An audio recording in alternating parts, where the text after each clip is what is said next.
guys. I have a little special song that I'd like to sing to you all. Happy birthday to Farscape.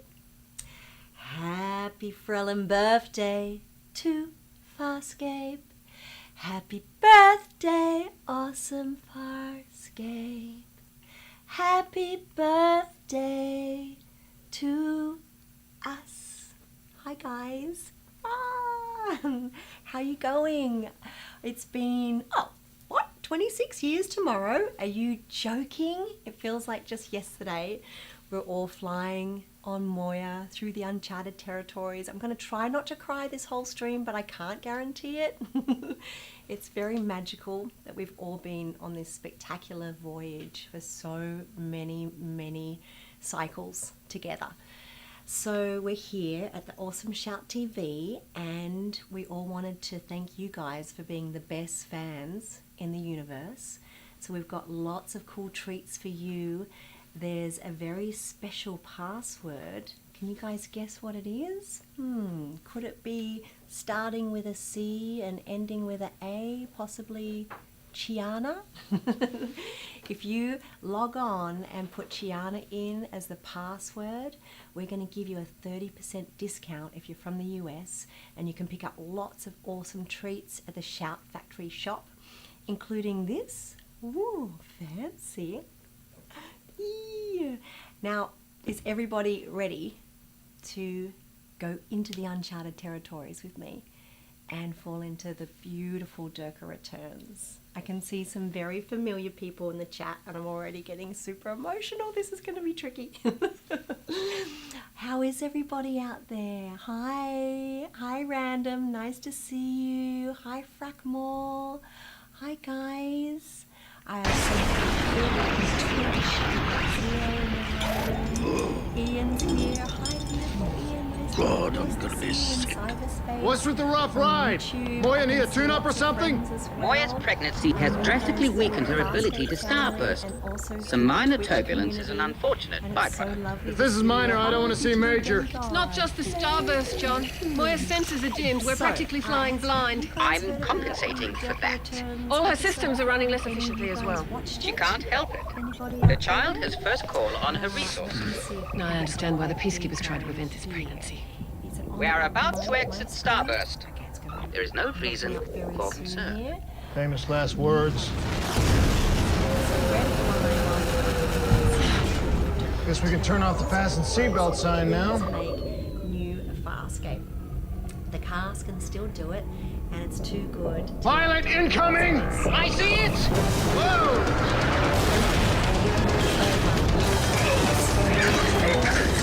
Pilot, any damage to Moya? Undetected, but the other ship has lost propulsor control. I'm deploying the docking whip to bring her aboard. Is that wise? Our record with guests isn't too sweet, pilot. Moya and I should have avoided that collision entirely. Yeah, but isn't there some way that we can... No. Needing your time. And I'll rally the troops. Yes, and I'm talking about bringing Farscape back. So I was so excited and so over the moon, and I said, well, Farscape's coming back. What we need to do is take it to the fans and tell them. Random says the video is way too loud and we can't Stop hear that. G. And I can't see a video, so I'm not too sure where we're at with the stream here. But so Farscape was the talk of Farscape coming back was happening in 2019, and then we went to San Diego Comic Con, and we also went to let's see, Dragon Con, and also WinterCon in New York. And a combination of these actors and producers were on the panels. It was Brian Henson, Rockne, myself, Ben Browder, Claudia Black, and Anthony Simcoe, and Lani Tupu was there, and I believe Rebecca Riggs was also there. So we announced the return of Farscape to be coming very soon, and then the world shut down due to COVID. So there is definite rumours going around and talks that it's out there in the uncharted territories somewhere, but I guess we'll all just have to wait and see how the story will turn out. So I'm just going to check in with the tech preview for a sec. I can't see the episode on this window Don't be here, ridiculous, so should I watch it on Roger. your Well over window? 100 cycles It's over ago. there. All right, cool. So if you guys have questions through the watch party, please feel free to ask me as we go along. I know many of you have heard the tales before, but I have many more to tell. Let's see, Yachts. What in my name is going My name is on John here? Crichton, an astronaut with aviation. Hi, Yachts. Nice to see you. Nice to see you guys. And Sport Warner, I haven't seen you around for a while. Happy belated birthday. So I'll tell you a little story about my first moments on Farscape. So in the very early days, I was asked to audition for Farscape, and there was about 8 rounds of auditions. That included makeup tests and also contact lens fittings. They also gave me fake teeth for a while as well. So I think you can still see it online on YouTube. If you look up Chiana's makeup test, you'll be able to see it there. And they've given me some fake teeth, and the only problem is that when I actually tried to talk with the teeth in, I would have like a lisp, and I would also kind of dribble a bit as well. So they lost the teeth. And the shape, the whole profile of your face and everything looked kind of peculiar because I had these big pretend teeth in there. So we lost them. And then in the very early days, they also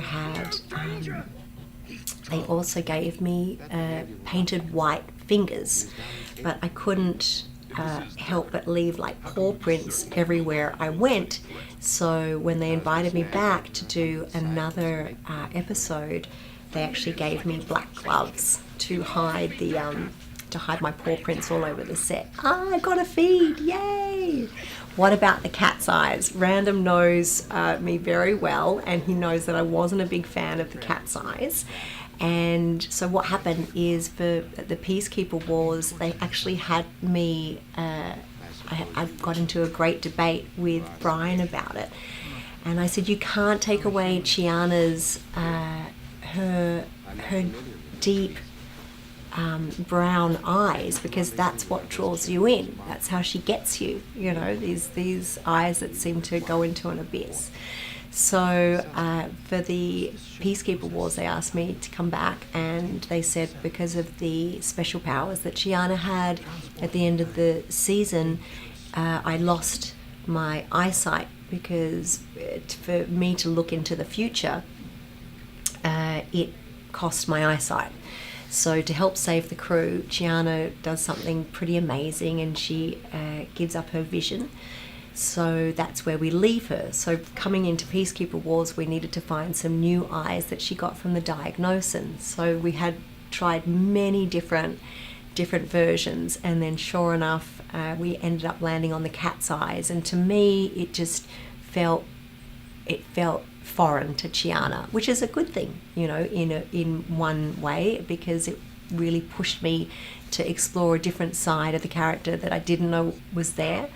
But technically it was kind of tricky, because we had to, one of them would like to go horizontal a lot. So there was a lot of tweaking with eyeballs throughout the filming process.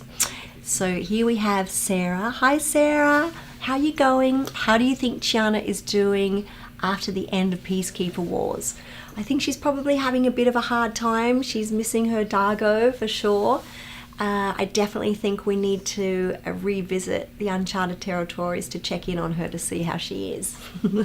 Hint, hint, Henson's and shout. But yeah, it was a very beautiful show to be part of. I remember the very first makeup test, it took about, I think it was like 6 or more hours. And they had the very first layer of Chiana is all, it's like lime green, and the lime green would block out the blood under your skin, so it would like neutralize the skin color. So no worries, Sarah. So you don't see the pink coming through the white. So then they'd put over the green, they'd put a layer of whites, and then after that they would bring out the airbrush, and then they start using the airbrush after they use the grease paint. So 3.5 hours later, over 5 years, I think it was pretty much in total with the Peacekeeper Wars as well, that was the whole process for her makeup. 5 days a week, 16-hour days for over 5 years. So I'd do it all again in a heartbeat because she was such a beautiful character to play. But the very first time I remember them painting me all green, and I was like, oh my God, I really do look at it like an alien. I hope they add more paint on. And they did, a lot more paint. Between that and then the fake lashes and then the contact lenses and the wig, yeah, the entire time was about 3.5. Hi Random, I know who you are, you don't have to tell me. We got Red Fly here, thank you for your awesome comment. Oh, this is bringing me back to Twitch days, you know, because you guys, Twitch was an amazing time in my life because I got to communicate with all of you guys on a totally different level. It was right at the announcement of lockdown for COVID. And I was like, oh my God, I'm going to go insane. How can I still reach you guys, but be in my house? And my brother Jake suggested that we do a Twitch channel. Oh, thanks Loda, nice to see you. I miss you too. I miss you guys, I love you. I've just been like exploring the world now. It's open again, it's like a whole new world. So the Twitch channel was an experiment, and it brought us all so close together. I loved every second of it, and we started it, and I was literally trying to work with my Mac as well as Streamlabs, and you guys all know that was a whole experiment. And then I discovered a beautiful PC, and we fell into the world of, wow, we were on Twitch I think for almost 2 years, I feel. And it was cool because while we did our channel, we actually decided to do 2 music videos together as well, but we'll talk about all that later. So back to beautiful Farscape. Now I can see Rigel here. Oh my goodness, I miss you so much.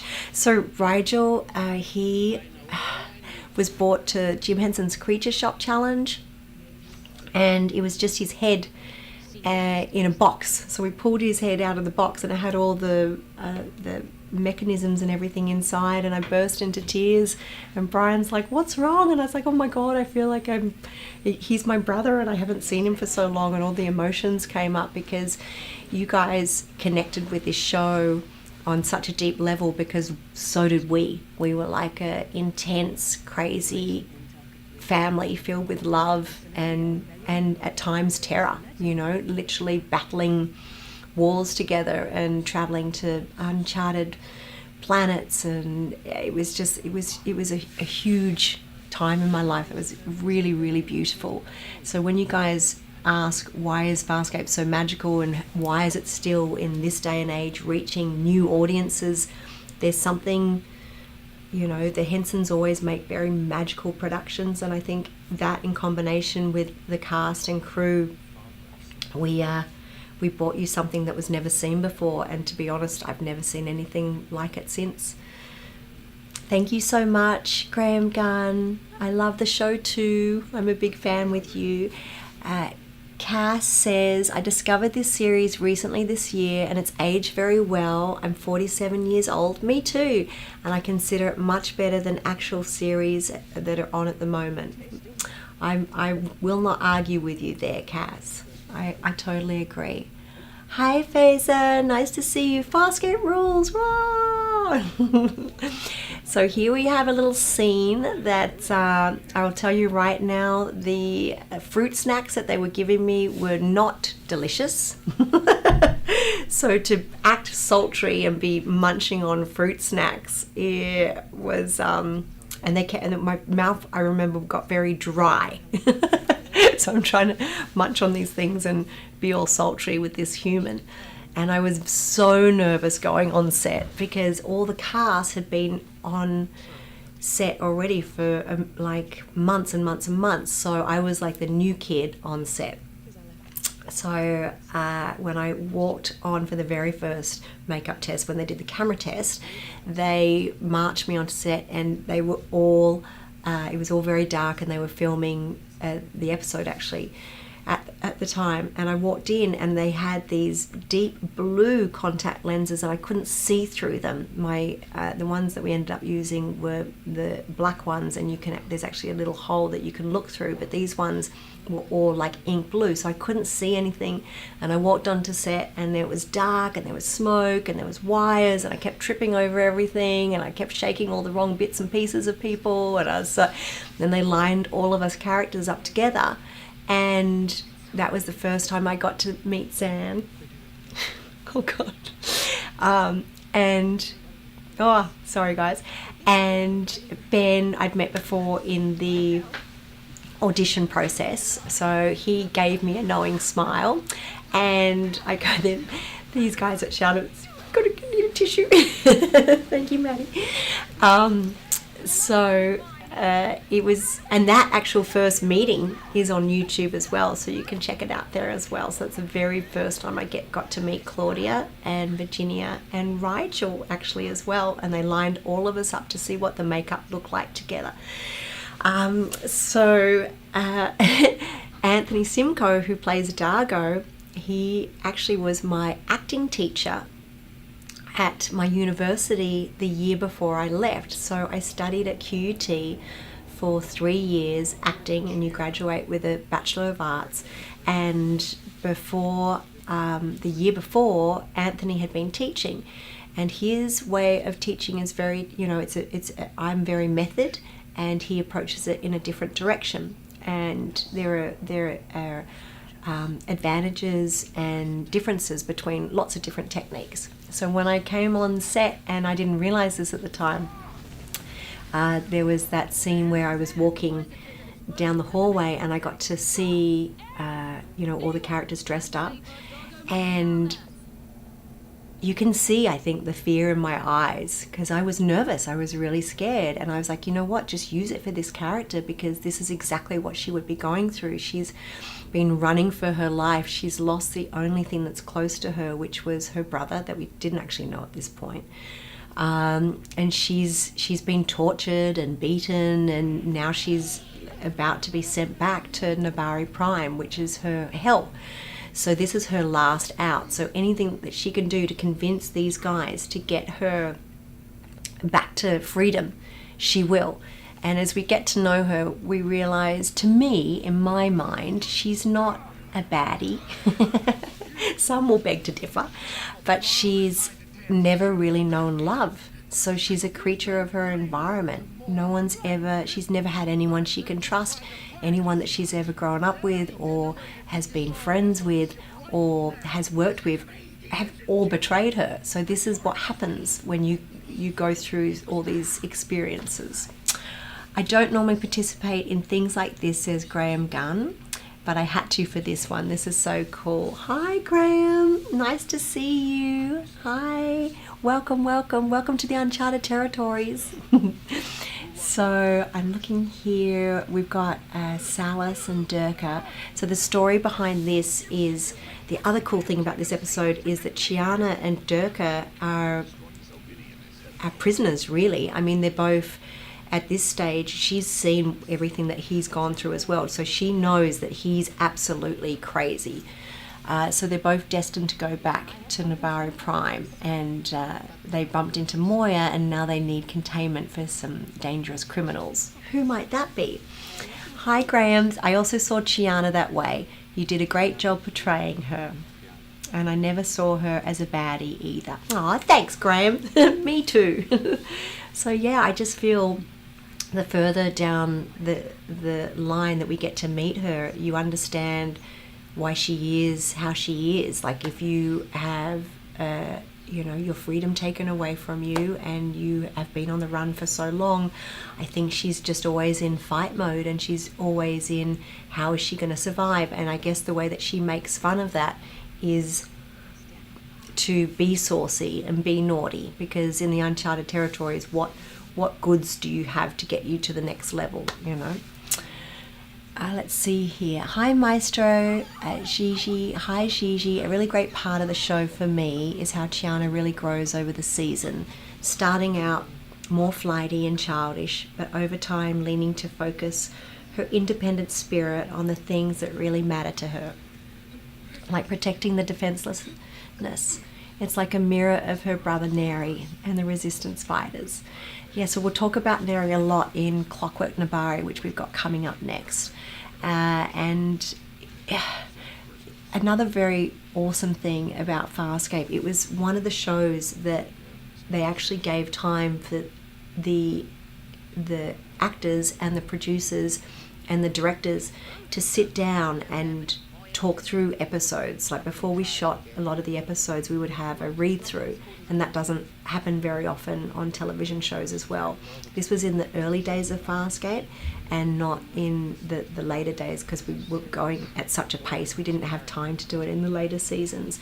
But it helped us all to really understand the show. And because a lot of the episodes are shot at one time, we'd be shooting 3 different episodes and would be doing ADR for 2 other episodes, so you're jumping back and forward consistently, so it's very tricky to you can lose your place very easily. So it was nice at the beginning to figure out which characters are playing in each episodes and how they're going to be portraying themselves as well. Hi Paul. Paul's a long-time fan. Oh, I'm going so emotional. Paul's a long-time fan. He's been at the Farscape conventions ever since we started 26 years ago. I can't believe tomorrow's 26 years. Oh my gosh. Oh, also guys, if you weren't tuned in at the beginning, Shout and I wanted to say thank you so much for being the best fans ever, and they have a 30% discount code. If you log in and use the code word Chiana, you can get lots of treats at the Shout Factory shop. So you can pick up some goodies there. I heard Time Cop's pretty cool too. You could pick up that one as well as some Farscape. No, I haven't broken down Brian's door to get some new Farscape episodes, but I've been pretty close. So at Dragon Con, which is one of my favorite conventions, you guys know how much I love Comic Cons, I was on stage with Brian and I said, okay guys, let's tell Brian that we're going to tie him to the chair and not let him leave until he gives us more Farscape. And Brian just looked at me like, Gigi, what are you doing? 26 years, no. Isn't that crazy? So guys, tell me about what you love about Farscape and what some of your favorite moments are. Oh, this is a really cool scene. This is the scene that I shot. That was the first time I actually worked with Rigel and Loader. Take Kermit hostage, raw! So, Scorp, I'll get back to your comment in a tick as well. So, this moment here with Rigel, he was so beautifully made. He's an animatronic, and when you see him on the side of set and he's not animated, it's kind of soul destroying because you're so used to seeing Rigel being Rigel. So in this episode, his voice was actually coming from the side of set.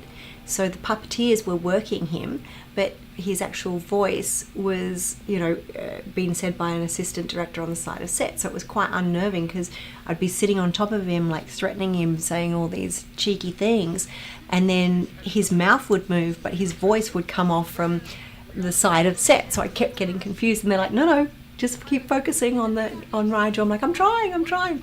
So I grabbed the pillow and I shoved it in his face, and they're all like, oh, and they freaked out because I was manhandling Rigel because he's so beautifully put together. They're like, oh, please don't break a server or any of his bits and pieces. So let's see.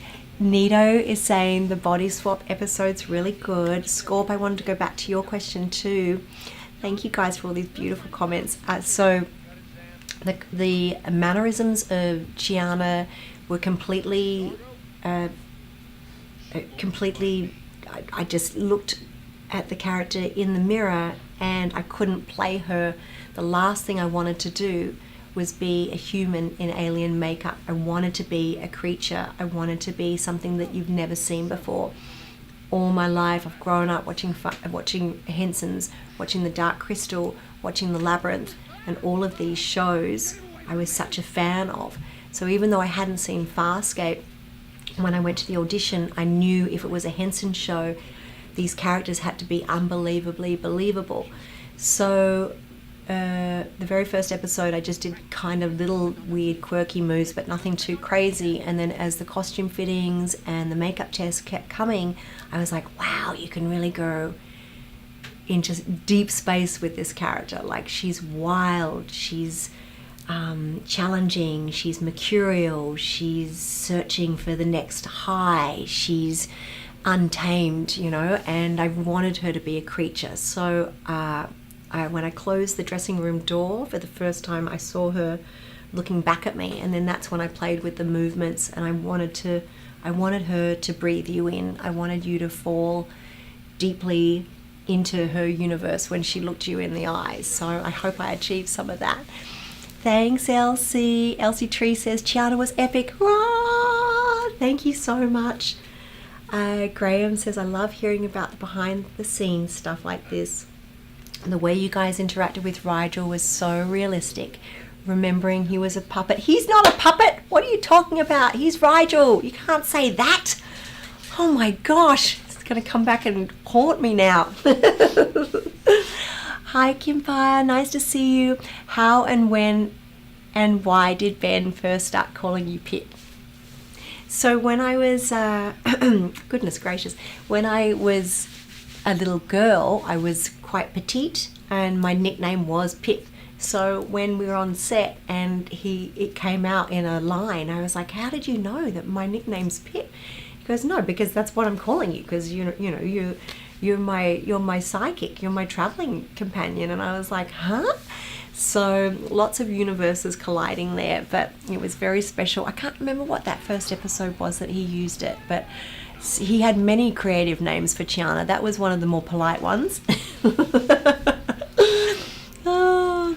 So Sarah says, I love how alien everything is in the show. The makeup, prosthetics, puppets, and special effects still look fantastic. And they really do. They look amazing. Tasker Vision, I'm homesick.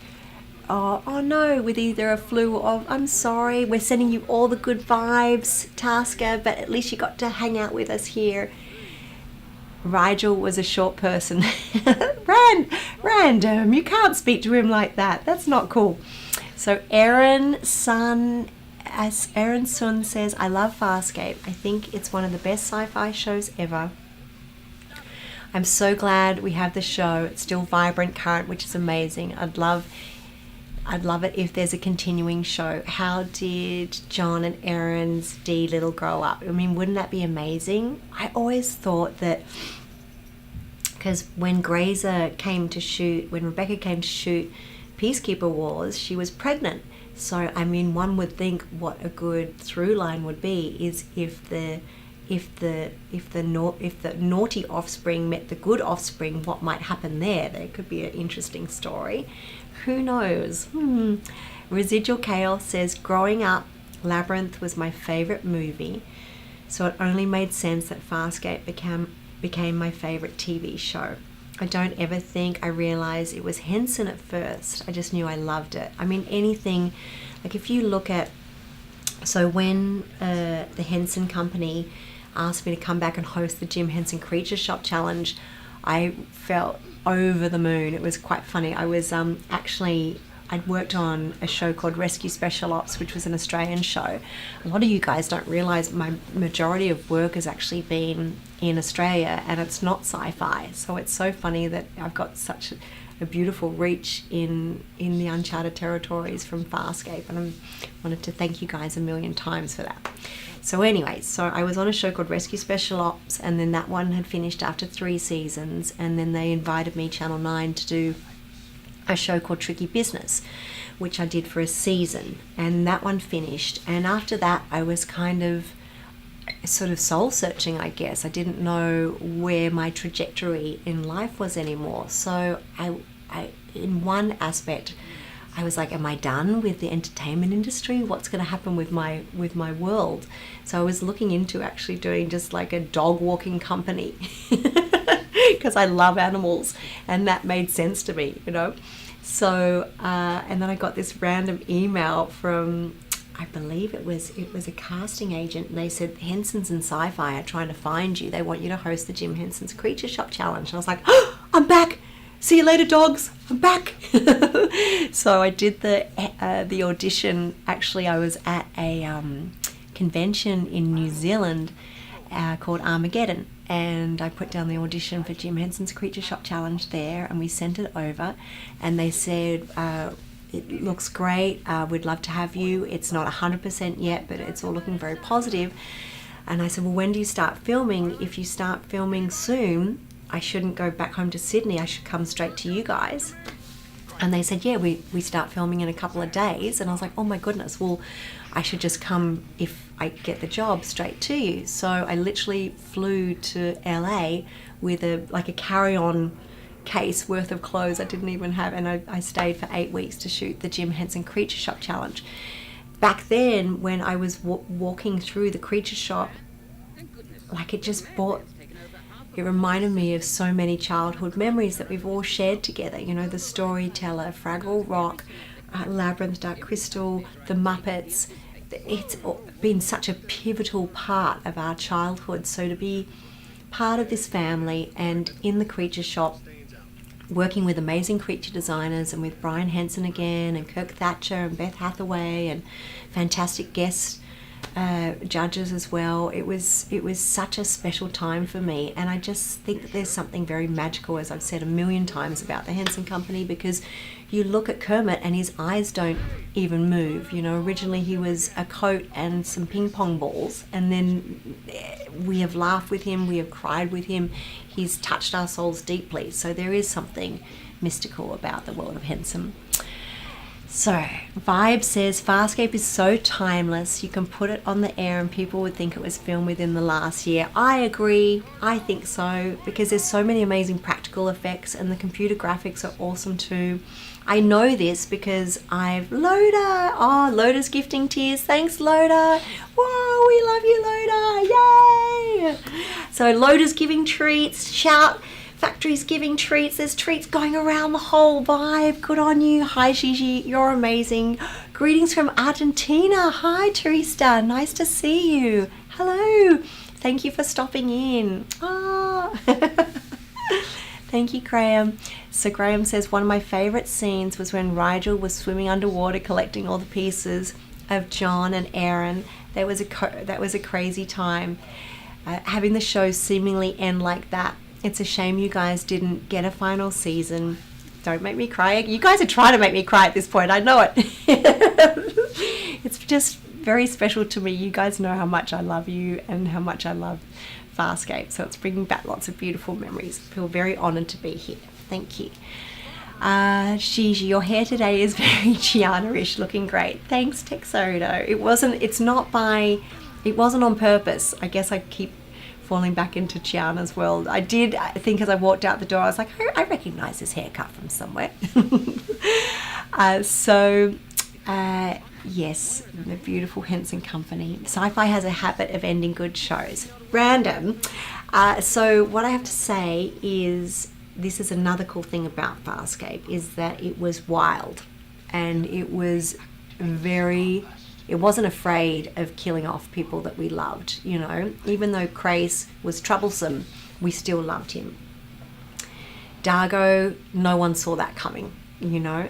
And when we've been speaking about a revival, when Anthony was there, under all his Instagram posts, he always put hashtag Dargo lives. And our argument to anyone saying that, you know, he's not around anymore is, well, we never saw the body, so he may well be. And even if we did, it doesn't matter, because it's sci-fi, we can recorporealize anywhere. So hi, Sky. Oh, okay, so here's an interesting story. If you guys know me, you'll know this very well, but some of you might not know me. So if you think you guys are geeks, I can out-geek you any day. My daughter's name, first name Sky, middle name Walker. So, and my dog's name is Fizzgig from the Dark Crystal, and I think he does channel that creature because he's quite wild. Tasker says, my wife and I just started watching Farscape with our twins. Oh my goodness. With our 2 kids, 9 and 11. We'll definitely have to... oh wait, this chat's moving too fast. You guys are coming in too fast. Boar says, Chiana and Cardago forever. Aww. Hi, Random. So either way, we want Farscape to come back. Me too. I agree with all these things. I wonder if Graham Gunn is actually James Gunn in disguise. Hi Ash, nice to see you. Peacekeeper Tech Girl was a great episode. It really forced Crichton and Aaron to begin to reconcile their feelings. I love Peacekeeper Tech Girl because I loved because it was what was the name of the actress? It was Gillian, right? I believe was the character name, and it was cool for me because I believe it was episode 19, right? It was called Nerve.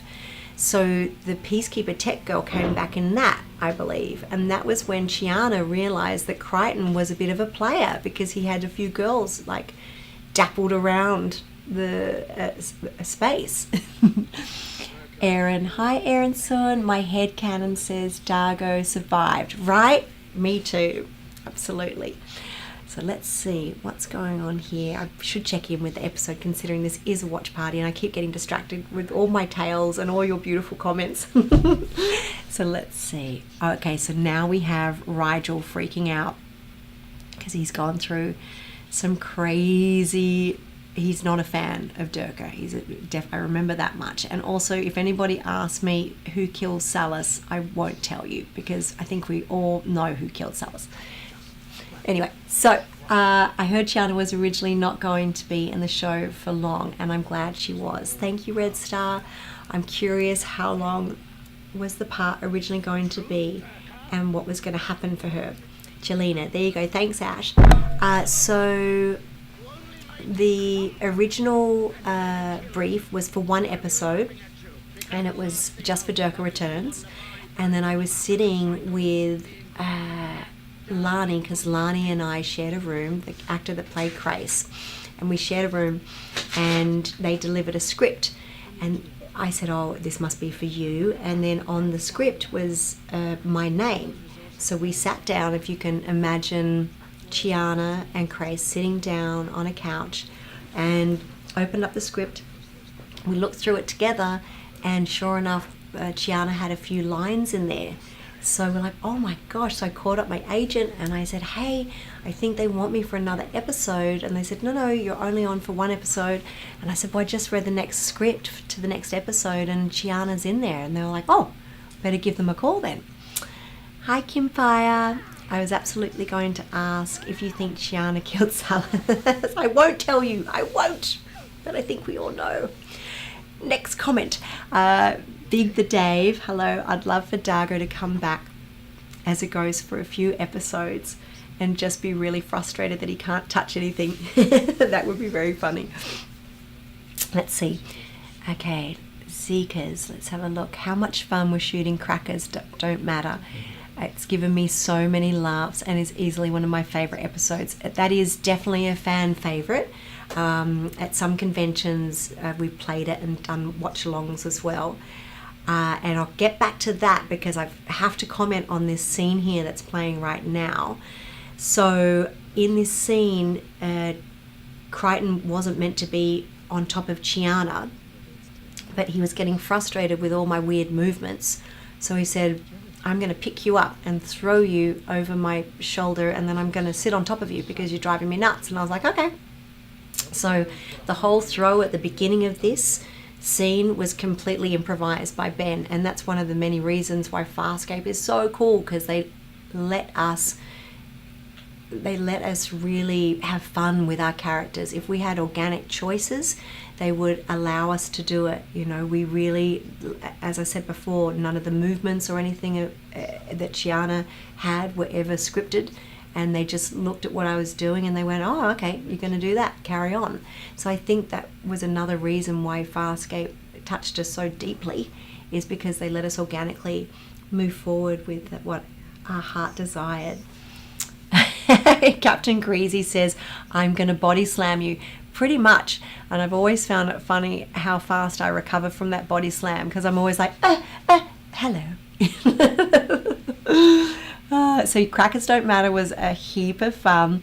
Another favourite one that we like to shoot that was in my very favourite is, well, not my very favourite, but up there with my favourites is John Quixote, because Ben actually wrote that episode, and he is pretty, like, when I met him on set, he's so down to earth and so, I don't know, like very steadfast. And then I read that script and I went, you're nuts. You're just like me. Because that script is epic. It's just beautiful and completely out there. Yeah, Random, that's the one, the game one. And it was an honor that he invited Chiana to be his sidekick pretty much through that whole episode. So that was pretty exciting for me. And I love the Inception vibe, where it's like a game within a game within a game. It got really dark. Loda, one of my favorites was Taking the Stone. Me too. Taking the Stone was pretty crazy because it was actually shot on my birthday. And that was the first time I'd woken up and had to go to work. I guess I must have been like 22 or 23. And the scene when I'm walking down the hallway and I go to Crichton, hey Crichton, I need help with something. Before I pulled the chip out of my tummy, that was shot on my birthday, and I remembered using all my emotions for being away from my family, and because they were in a town that was an hour's flight away, so I used all that into this whole episode, into that moment with Crichton as well. I like this moment with Durka because you realise that they're both being tortured so much and they know each other. So even though they're kind of enemies, they also have a deep bond because the Nabari have done such horrible things to both of them. And I like that little moment with Chiana because I got to be very alien.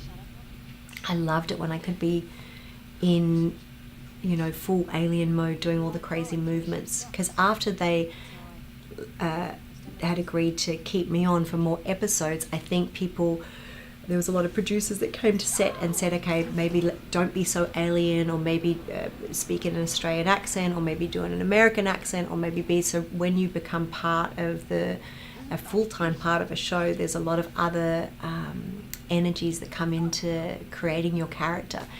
But pretty much by the end of season 4, I'd gone straight back to what I was on the first day. So the reason that Chiana got to stick around is, I guess, in the first, the next few episodes after Durka returns, they were still sort of toying with the idea and what to do with me, because so at the wrap party of season 1, I was speaking to David Kemper, and he said that bullet that hit my arm was meant to kill her. So instead of hitting the arm, it could have been the end of Chiana. And that could have been it, just this one episode. So I was very lucky to stick around on Moya for so long. I snuck in there. Captain says we only noticed the good-looking ones. It was season 5. Wait a sec, I'm trying to catch up with the chat. You guys are awesome. When Claudia Black and then Ben Browder moved over to Stargate, I hope more Farscape actors would do some cameos. So did we. I was like, is my phone broken? What's going on? I'll head over to the YouTube chat as well. I don't see much movement in YouTube. If I've frozen up, I might have. Let's have a look. Saw her at Gen Con a few years ago. Hi Alaric, nice to see you. Hi guys. Crazy to think Farscape without Chiana. Oh, that's very nice, Sky. You guys are lovely. Thank you.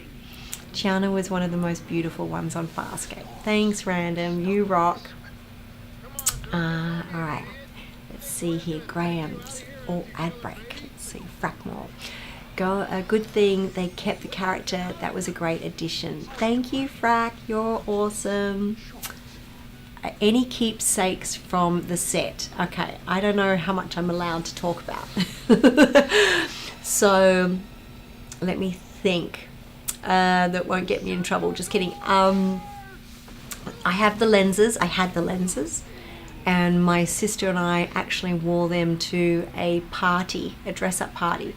We didn't know what we were going to go as.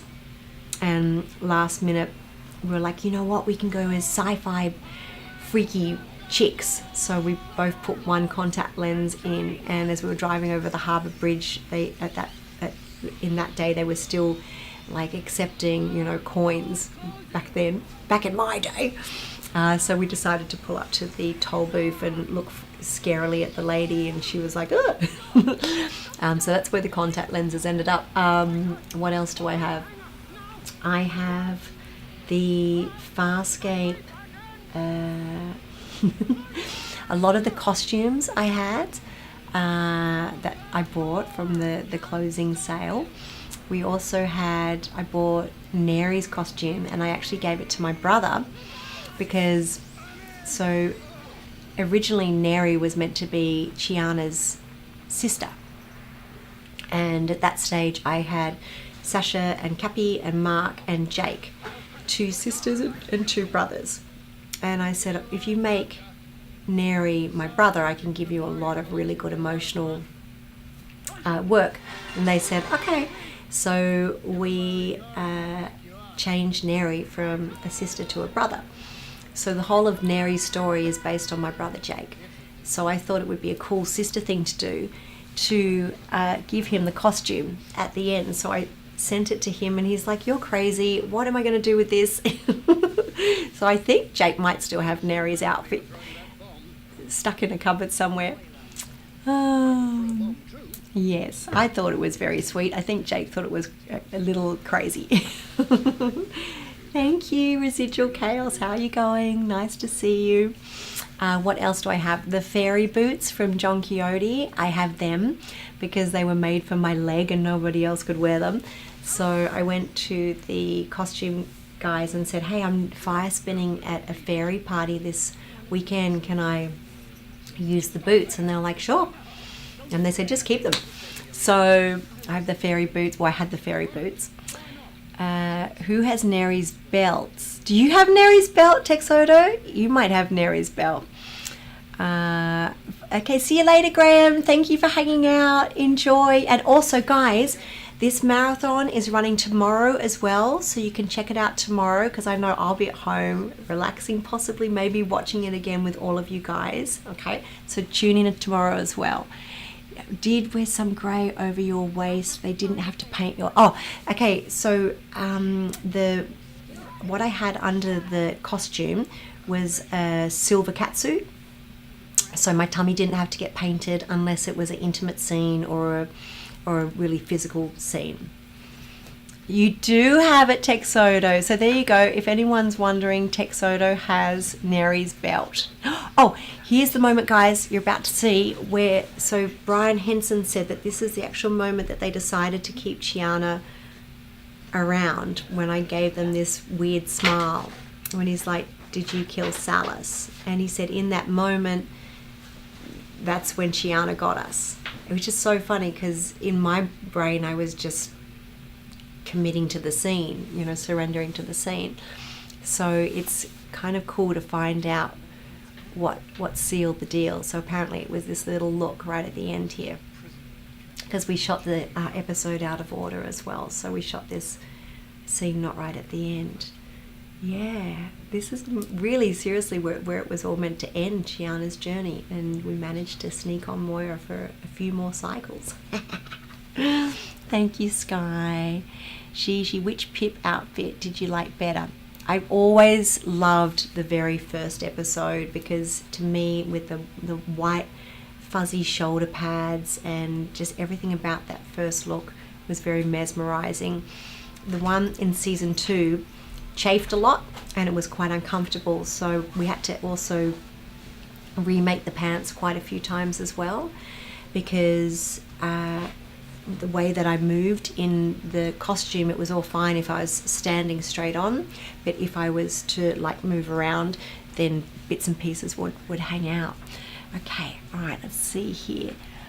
We're going to wrap it up, guys. We're going to have a little break now, and we'll be back very, very soon. I can't wait to hang out with you. Next, we have Clockwork Nabari, and also lots more treats coming right up. So we'll see you soon. Bye.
Hey guys, our beautiful Farscape family, welcome back. Freya!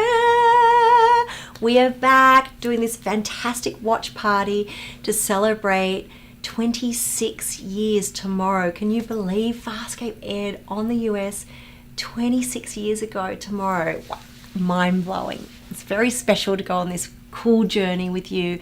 We've got lots of amazing treats. Shout TV have gone all out. We've got the promo code Chiana. If you log on and you put in that promo code, you can get 30% off at the shop, Shout Factory shop. And we also have another cool, very special giveaway for you. Usually Shout streaming services is $3.99 a month, which already is an epic score. We know, a lot more affordable than some other. Anyway, I won't go into it. But for the first 100 people that log in and subscribe, you get 1 month free. Can you believe it? Lucky I'm here. Otherwise I'll be here right now logging in, but 1 month free. Ad-free as well, so you can check out Farscape with no commercials and lots of other cool shows as well. We've got the Carol Burnett Show, Monty Python, Donnie Darko. Anyway, back to Farscape. Farscape! So, give me all the questions. Also, guys, I have to tell you, before we might have had a bit of a matrix glitch via YouTube, and now our YouTube channel is up and moving. So if you thought that I was ignoring you, that's not the case. So if you have comments that I couldn't see before, please repost them, okay? Because I want to answer all the questions. She's up early for the stream. Oh, so you think I'm down under, do you?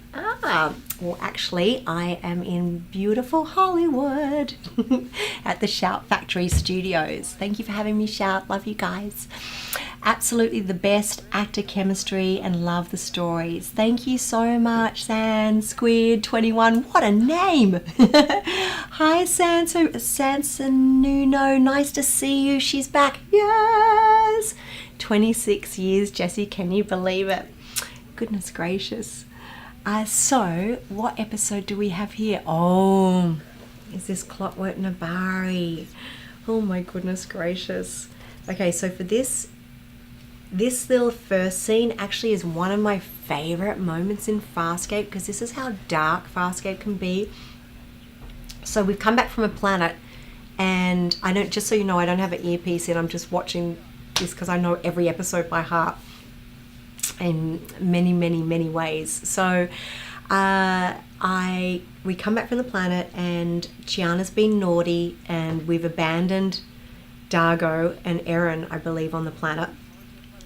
And when Erin walks in now and she doesn't have her pistol on her, we immediately know that something sketchy's going on. And then I believe the character's name is Vala comes, and Chiana is in such shock, trying not to get emotional here. So she's been running from this crazy secret, like her, for a large amount of her life. You know, she's lost her brother. She's not wanting her greatest nightmare to come back to her. And now the greatest nightmare, or part of it, a big part of it, is about to walk onto the ship. So it's horrible. She's finally found new love with the crew of Moya, people that are a family to her, a family that she's never known. And now she's brought this terrible nightmare to her family, to her loved ones. Thanks, Omar. Best sci-fi show ever. I completely agree. No worries, Sansanuno. You're beautiful. Thank you. Just started another Farscape playthrough about 4 months ago, introducing my son to the show, and he was in awe. That's so cool, Zella. So my little girl is 6, and she hasn't seen any of the show yet, but she knows because she's gone to lots of Comic Cons with me. And she'll, when she sees the photo of Chiana, she says, "That's Mum." And then she, my action figures that I used to have around the house that we used to sell and everything, she would just want to open them. So we have many Chiana action figures hanging out in our little 1-bedroom apartment. Oh, that's so lovely. Hi guys on YouTube. So we're here on Twitch. We've also got the YouTube channel up. We've got the chats. If you've got any comments or questions, far away. I want to know some of your favorite Farscape moments, please. Hey Gigi, I've always wanted to. Oh, that's very nice, Lani. Thank you, beautiful. That's lovely. Hi Jam, big love. Nice to see you. I wonder if any of my family are awake this early. They might be in this chat somewhere hiding. Oh, no Stoon. That's very lovely. You guys are so complimentary. All right, so here we have the opening to Farscape with the most memorable, cool, epic song, a soundtrack from Guy Grass. I guess one of the highlights of my entire life was when I saw the Farscape credits and Chiana actually appears in the credits, because they hadn't at that stage officially told me that I was a part of the show. So when I saw her pop up and it's like right in that moment where it goes, ah, then I was like, oh my God, I made it. Very, very cool. I've got beautiful Dargo and Zan. Miss all my Farscape family so much. I actually saw Rockne only a few days ago and I gave him a big squeeze and I was like, bring it back. So I'm trying, guys, I'm trying. How long did the grey makeup take, says Dan? It was 3.5 hours every day, as I was chatting about it before, but you might not have heard. So it was for about 16-hour days, 5 days a week for over 5 years. Farscape 1 says, favourite Farscape moment. It's so hard to pick. Probably got 200 of them. LOL. Me too. That's it. When Shout, who I love and adore, asked me to pick my favourite episodes, I'm like, I can't do it. They're like picking it would have to be like picking between my children.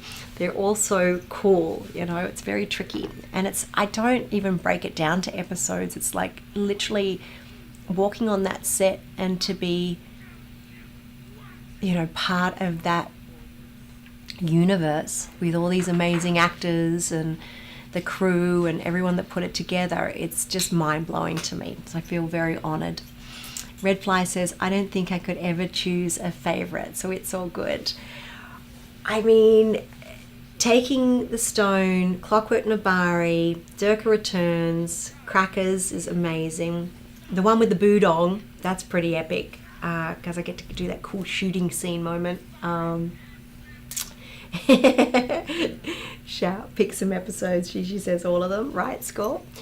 John Quixote, because Ben wrote it. They're all so good. Sending all the love and light to Ginny. We love you, Gin.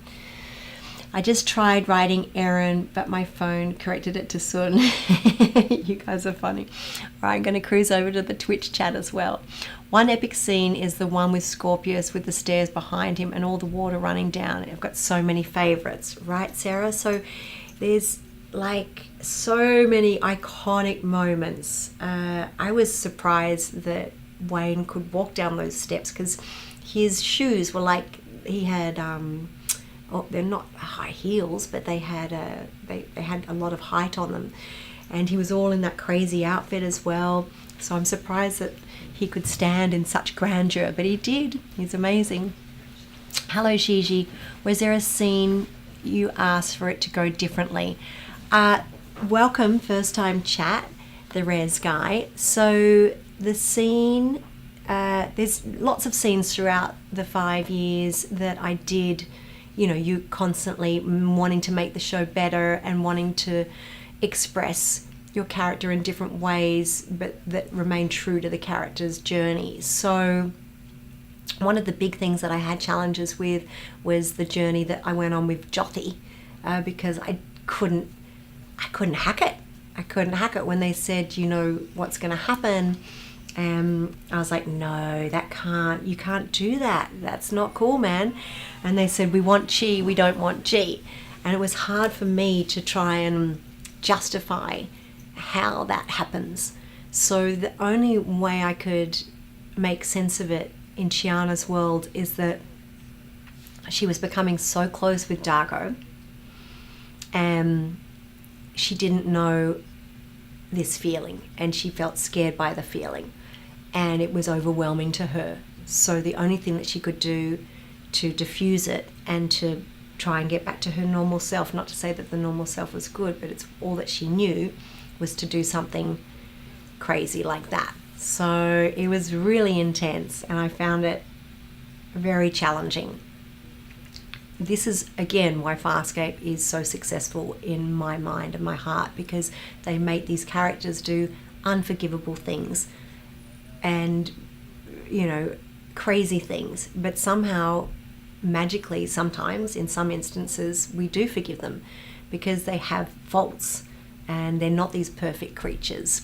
And I like that. It wasn't like all these characters to me had major flaws, and that's fantastic because we can connect with them, because there's that part within us, me specifically, that, you know, you have these challenges that you want to work on within yourself. So it's good that you have real characters that aren't so heroic that they're untouchable.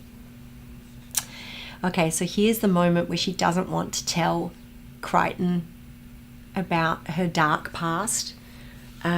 She's been running from it for so long, and it's hard because now literally look at them, they've all got the control collars on. Like, I can't even imagine what that would be like if that happened in you know, in your real existence. And they've got it chained up. I can't look. Favorite scene. Let's have a look here. Brilliant solution. Thank you, Paulal. Did John Winter? Did John ever hit it? I'm assuming you're asking if John and Chiana hooked up. Well, I believe there's a couple of little moments, right? There is a scene in Family Ties, which was the finale of season 1, and it's a scene. I've got a funny story about it, actually. So because there's so much makeup, you can't touch each other in rehearsals, but obviously if the scene calls for a kiss or for something physical, you need to do it in the scene. So we had done the rehearsal and we hadn't physically kissed, even though the scene was calling for it. So she's like, oh, I don't know how to pay you, this is the only way, or something, and he's like, we'll pay it forward, or something to that effect. And then I go in to kiss him in the rehearsal, and I just went up super close, and that was that. And then they're like, okay, let's roll the cameras, whatever else. So then the cameras were rolling, and we had the moment of intimacy, and Ben freaked out. He was like, he kind of jumped back, and I was like, what's happening? He goes, you just kissed me. And I was like, yeah, that's what's in the scene. He goes, I felt you though. And I was like, yeah, that's how you kiss. So he was very awkward. It's so funny because, you know, you guys are so invested in their the characters, but under those characters are two actors, you know, trying to convince you of this chemistry. It wasn't, I'm not going to lie, it wasn't very hard with Mr. Browder. There was a lot of chemistry there. We're really good mates, and he always made me feel super comfortable. The very first time I saw him, I think it was like a few auditions in, and they needed to do a chemistry read, and he came across the backlot, and he said, he was chewing his gum, and he looked at me and he goes, just roll with me. And I was like, what do you mean? And he goes, you'll see. And I was like, what is he on about? So we go and do the read, and he goes completely off script, and I was like, oh, okay, cool. So then I went into Chiana mode, and we just mucked around, and I think that's what sealed the deal with the casting. Thank you so much. Thank you so much, CMD. Thank you, beautiful. They're saying such a great cast. Patty the Geek says the show did several breadcrumbs about the Nabari having some evil takeover intentions. If Farscape had continued, was there a story arc plan dealing with them as the big threat? Let me think. So Nabari actually, I think, was meant to be more intimidating than the Scarans, I think, right? Let's see here. So that would be great, and I like that because the Scarans are so terrifying. Like, you don't get more scary than the Scarans, so for them to say that the Nabari are scarier than that, I mean, that's pretty hardcore. I want to know, did Chiana kill Salas, and did the Nabari's plan to take over the galaxy happen? Oh, you'll have to stay tuned. We shall see, Circus, we shall see. I can't give away that information for free. You were lucky, saw it here on UK TV. That's so amazing. Yeah, even before streaming, right? That's when we had to get home. Red Rooster! You must be from Australia. Red Rooster is one of my favourite delicious snack places in Australia. I don't even know if they're around anymore.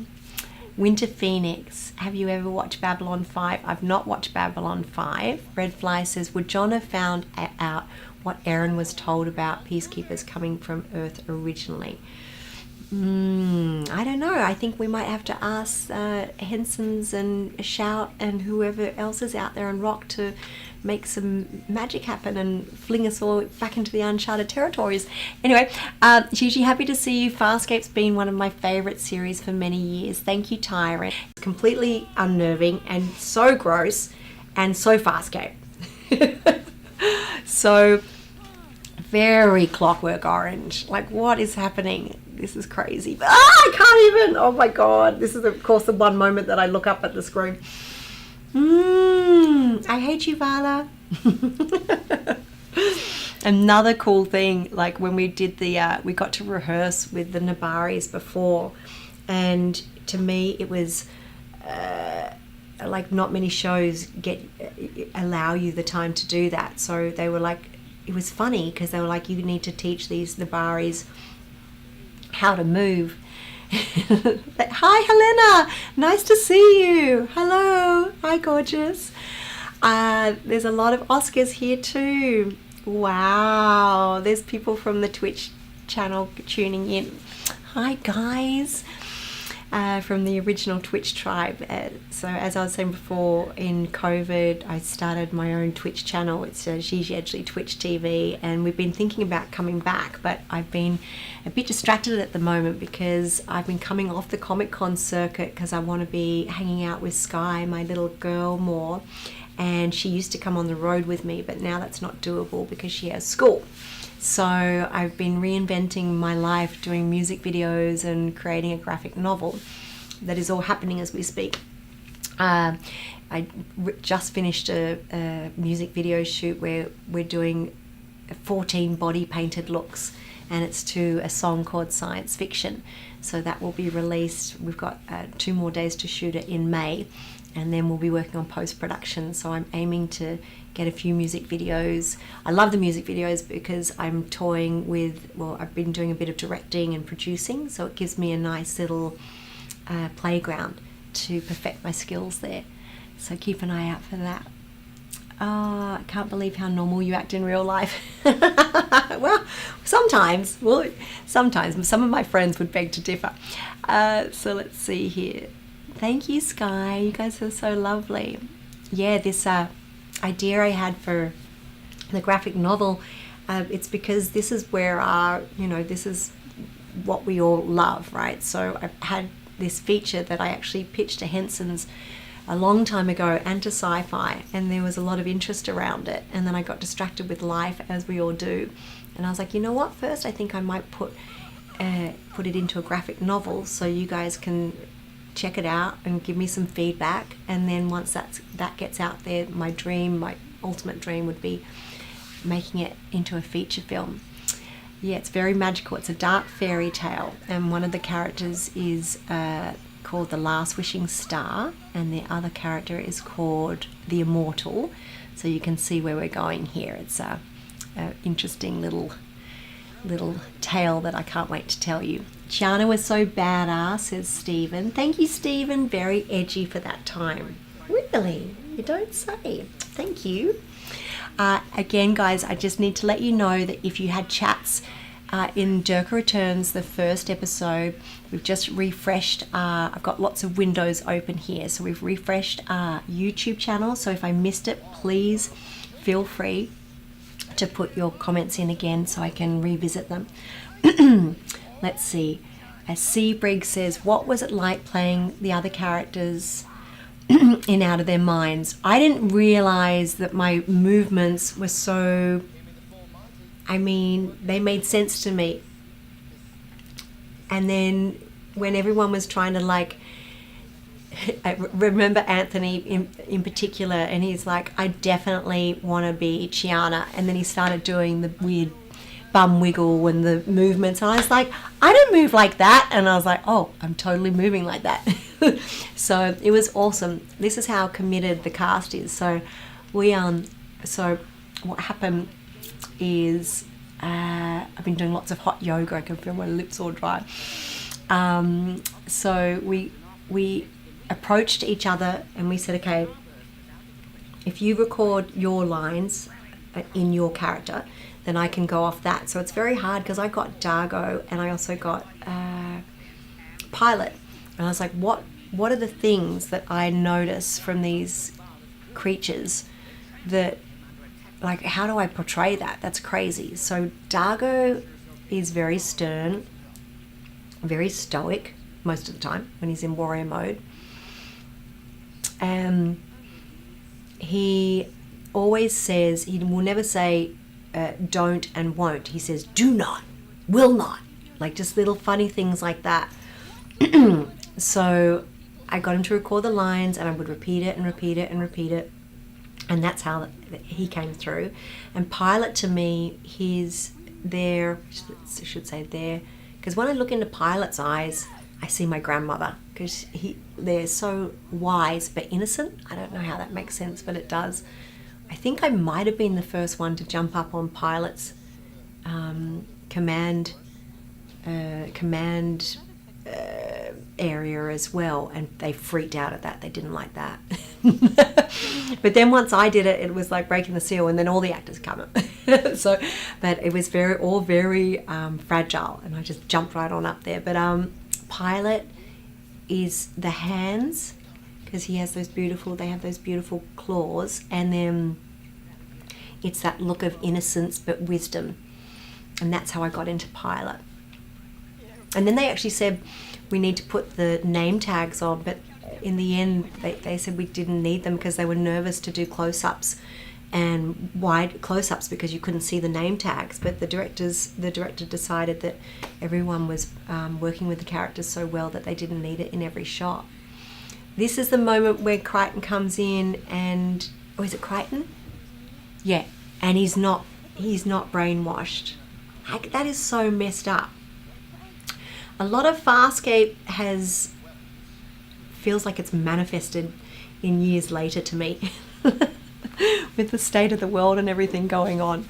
It's crazy. So here's the moment where he's like, I'm still here.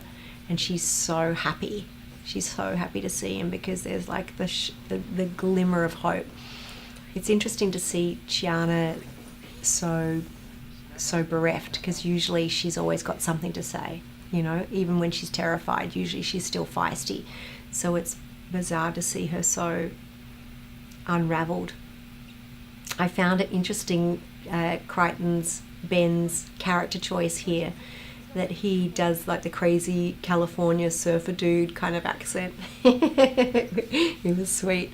I loved it also because he actually said apparently he bumped into James Gunn at the Saturn Awards, and he said, I feel like you've been in my box of tricks. And James said, yes, I have. And he said, well, because of that you have to put me in the Guardians of Galaxy movie. And then he did. So if you see the second Guardians of the Galaxy movie, Ben's in there and he's painted up, or is he gold or silver? But he has a few lines in there as well, so that was pretty epic. So I decided I would follow suit, and I would go on Twitter, and I posted the picture of the cat filing its nails, and I tagged James, and I was like, any second now. He still hasn't got back, but I'm sure it's because my Twitter's broken. So I kind of wish there was a musical episode. Can you imagine? That would be awesome. And I was so bummed that I didn't get to be in the animated episode. I really wanted Chiana to be animated. Oh, here you go. Everyone's chiming in saying he was gold. I remember he sent me a photo and I was like, what are you doing? Like, where is this? And he's like, you'll see. So that was pretty cool. I thought it was funny that he finally had to put on some paint. Although he did actually wear prosthetics in Farscape days. He did have to do the 8-man and a few different creatures. So let's see here. Oh, I remember him in the Guardians movie. Hi, Stephen. Hi, Pumpkin. Hi, Mike. Nice to see you guys. Nice to see you. If you're just tuning in as well, Shout TV and I have lots of cool giveaways, okay? So if you want to log on to shouttv.com and put in the promo code Chiana 2025, you can get a 1 month subscription free of ads. And it's for a very limited time, so make sure you log on real soon before I get home, because I will be logging on. So you have to beat me. Chris, the computer guy, says, I'm late. You're late! Now we have to start from the beginning, Chris. Let's see here. Hi, guys. Yeah, wouldn't that be amazing if you saw Chiana animated? I would love to see that. All right, so this is the moment where he comes in and he tells us that Neri still is here, yes? I'm only watching it through quite a small little screen, so...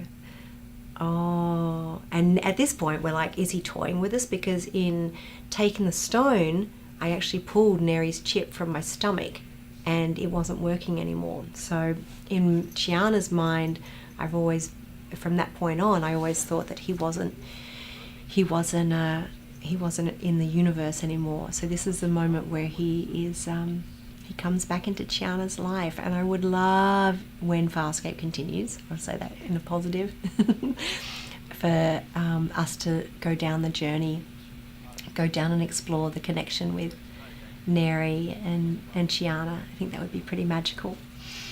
Any cons in the States anytime soon? Hi, Daniel.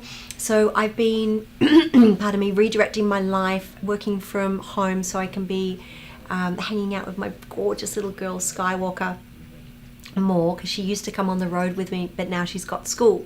So I've been doing my music videos and working on a graphic novel and a feature film. That's my latest and greatest. And any of my work, I'm on all the social media, on Instagram, on Twitter, on Facebook, so you can check me out there if you like.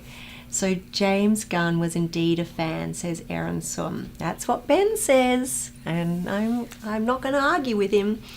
Hey, Sarah says, I agree 100%. That's also my idea for a Farscape sequel. That would be pretty cool, huh? After they go to Earth in the past, did John ever realise that Karen Shaw was Chiana? I don't think so. I don't know whether that connection was made. Was it, guys? You guys might know better than me. A graphic novel, so exciting. It's been a story that's been with me for many years, so I'm very excited to show you guys, but stay tuned. Let's have a look. So here we go. Where are we? Back in the episode. This is the moment, and she doesn't know. I don't know at this point whether he's being legit or not. I don't know whether he's being honest, because so many people have deceived her in the past. It's hard for her to know what's true or what's not. And then we have this really intense scene with Vala coming up as well. Gigi, did you and your brother still perform together? The last time we performed, I can't actually remember. I think it was on Twitch, I think.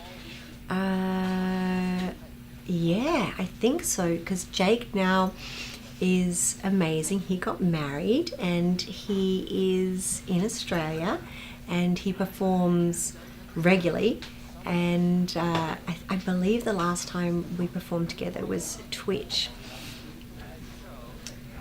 Everyone, oh, Red Rooster, you're funny. I need one of those box sets behind you. Yes, hello, excuse me, please log on to Shout Factory. They've got these. Pop in the promo code Chiana and you can get 30% off if you're tuning in from the US. I might just pop it under my shirt. Is Chiana's battle cry a call out to Xena? Oh, Texoda would like that. Let me think. So I just came up with that. I used to have a...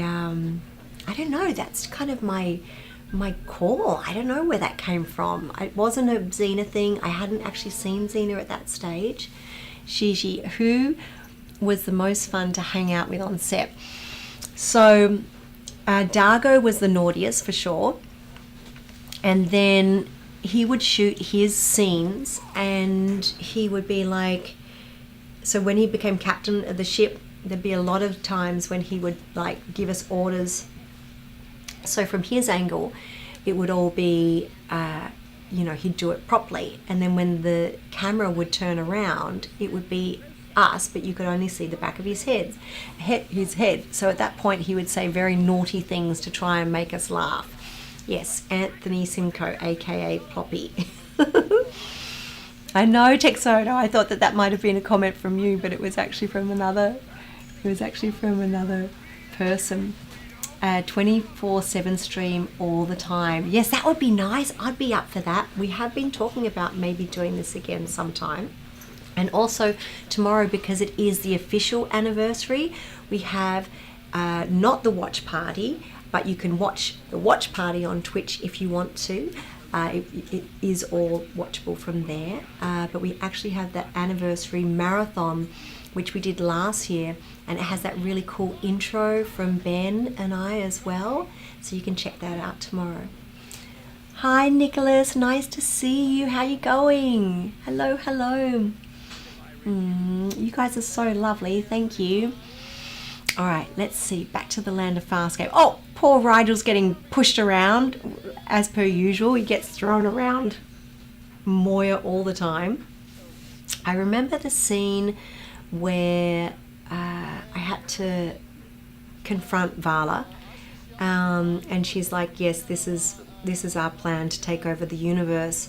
And I was so angry in that scene, and I don't know what was going on in my life, but whatever it was, I was channeling it into that. And I remember at the end of it, if you look, there's like dribble. Farscape was very good for that. We had lots of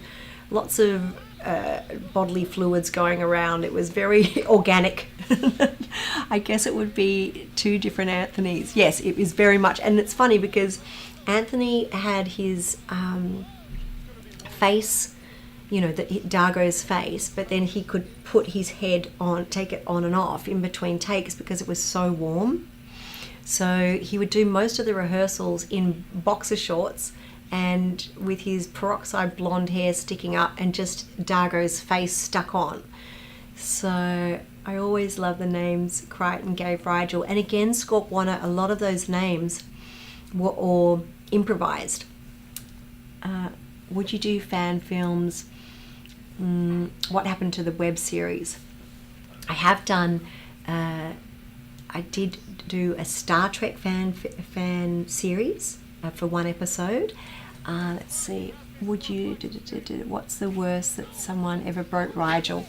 I don't know if he ever got broken majorly, but he was definitely flung around a lot, so he was pretty well made. Let's see, how many times did you have to inhale helium? Hi Sansan. So the helium, they did that in post-production. Hi Matt, welcome. And I like that scene because I got to puppeteer Rigel. Because that we were in that container, the puppeteers couldn't fit in there with me, so I got to sort of maneuver him around and everything, and then we did that kind of iconic, Titanic shot with his little paw. Oh, hi Wezzy, nice to see you. Oh. You guys are funny.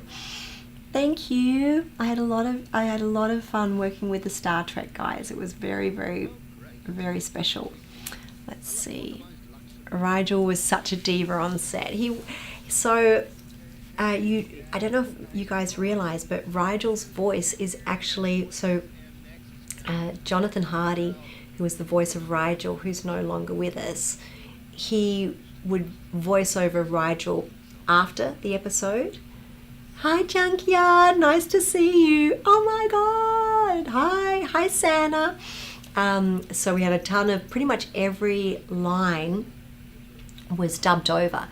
So in some ways that's great, but in other ways it was frustrating, because if you do a scene that's really good you don't want to go back and touch it because it's hard to come back, in a sound studio with that same expression and that same intimacy and that same emotion. But pretty much every line of Farscape was dubbed over. We had an ADR studio actually built into the second studios that we moved to, just so we could keep up with all the dubbing over. There's a Discord, says Seabriggs Gaming. Hi. I'm trying to keep up with all the comments. The puppetry of the show is what makes it. I mean, there's something.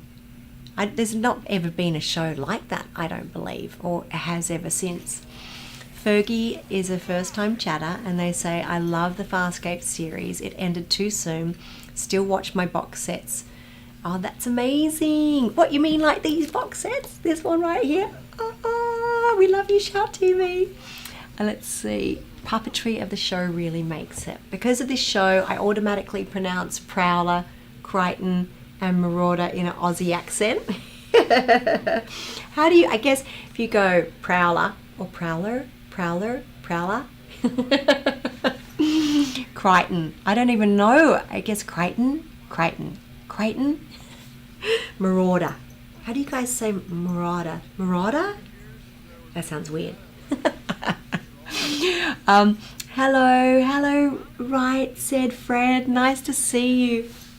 Just so you know, if I'm squinting, it's because I'm trying to read this without my glasses. I was trying to be cool and not wear my glasses, and now I'm trying to keep up with you guys. You're awesome. Here's to remembering Jonathan Hardy's wonderful voice work. Texodo, you're going to make me burst into tears again. All right, so we've got this scene. Are we already at the end? I was talking too much. Sorry, you guys have too many good questions for me. Okay, this scene was very challenging because she kept zapping me so much, and I was like, I don't know how much further I can go in being bereft and out of control, because I was already way gone at the beginning of the scene. So what we do in this scene is we try to trick the Nabari, saying that we're under attack, and but she doesn't buy it. It's pretty crazy. I find it very disturbing seeing anything happen to Pilot, whether he's wearing a control collar or, I can't deal with it. There's characters that I can deal with it, but when I see Pilot in trouble, it wrecks me. Long live Rigel. We love you, Rige. We love you, Jonathan. We love you. We miss you, but I know you're still here. Let's see. Was Chiana in love with Crichton, and that's why she seduced him as a young man? So for me, Chiana, as was talking about before, has never known true love.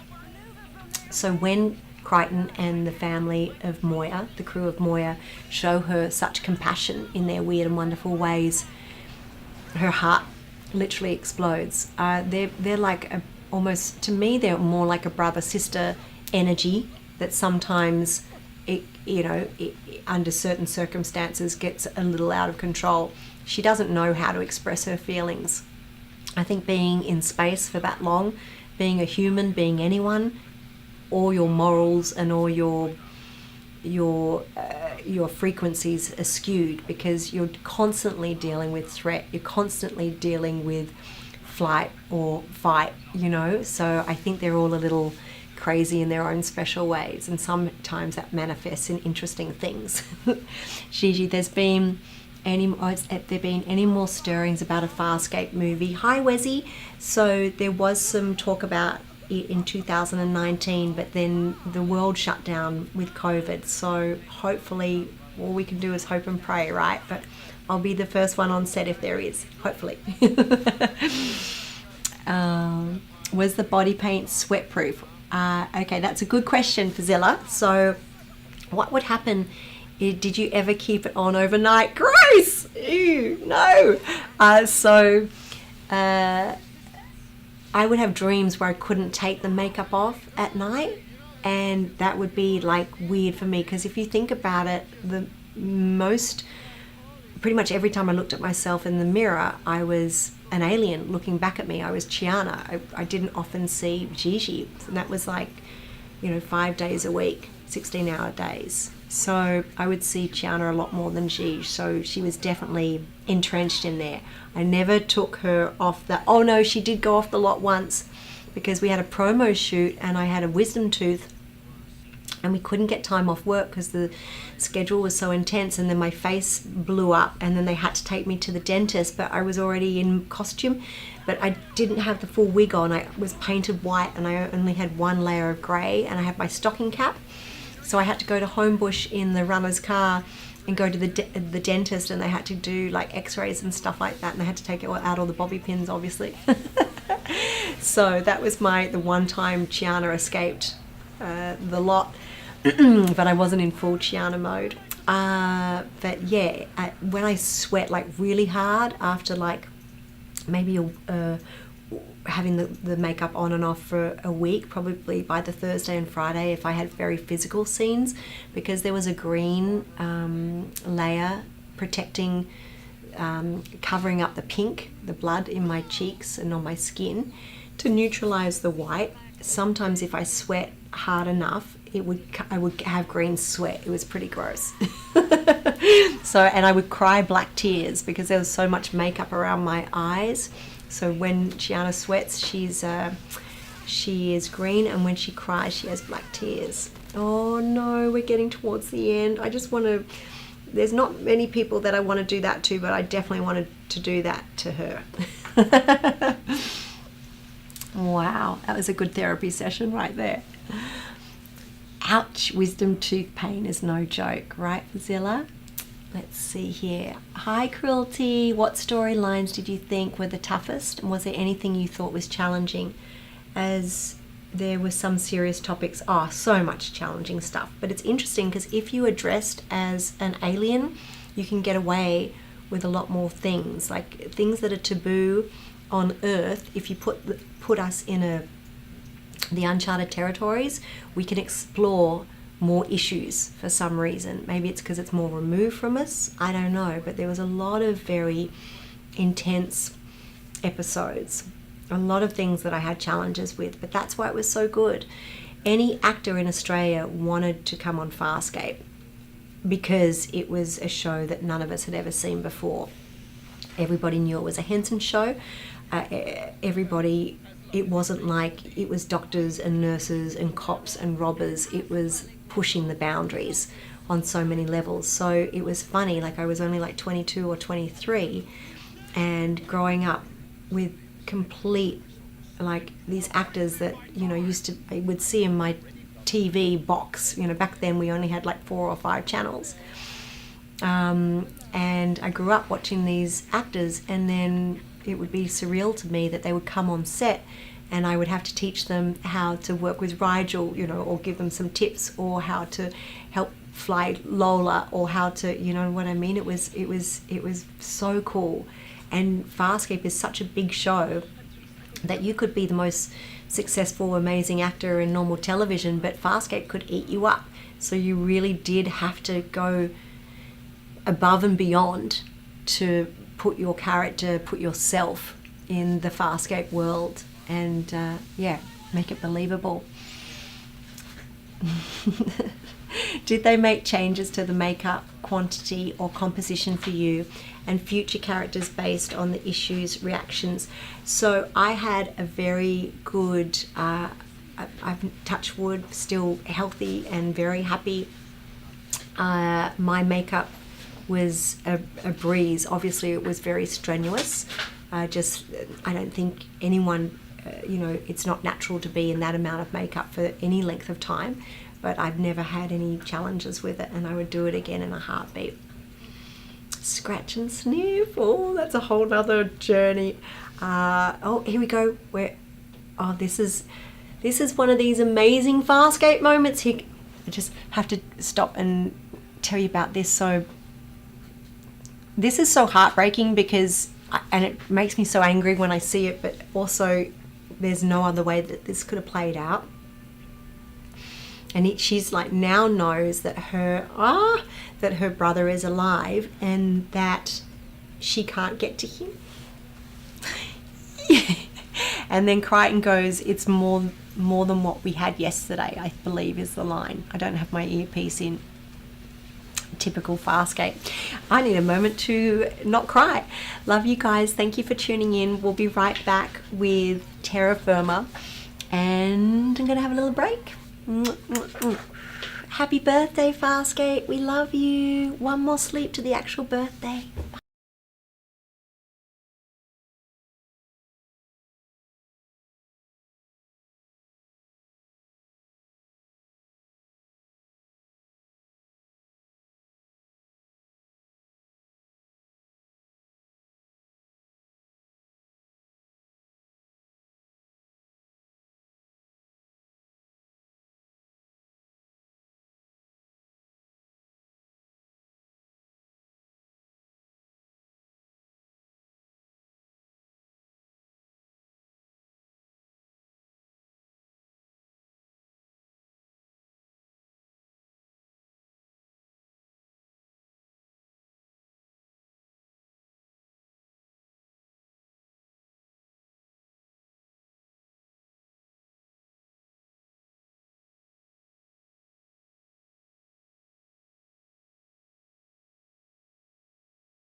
And the crowd goes wild. Oh my gosh, where has she been? Lost in the uncharted territories.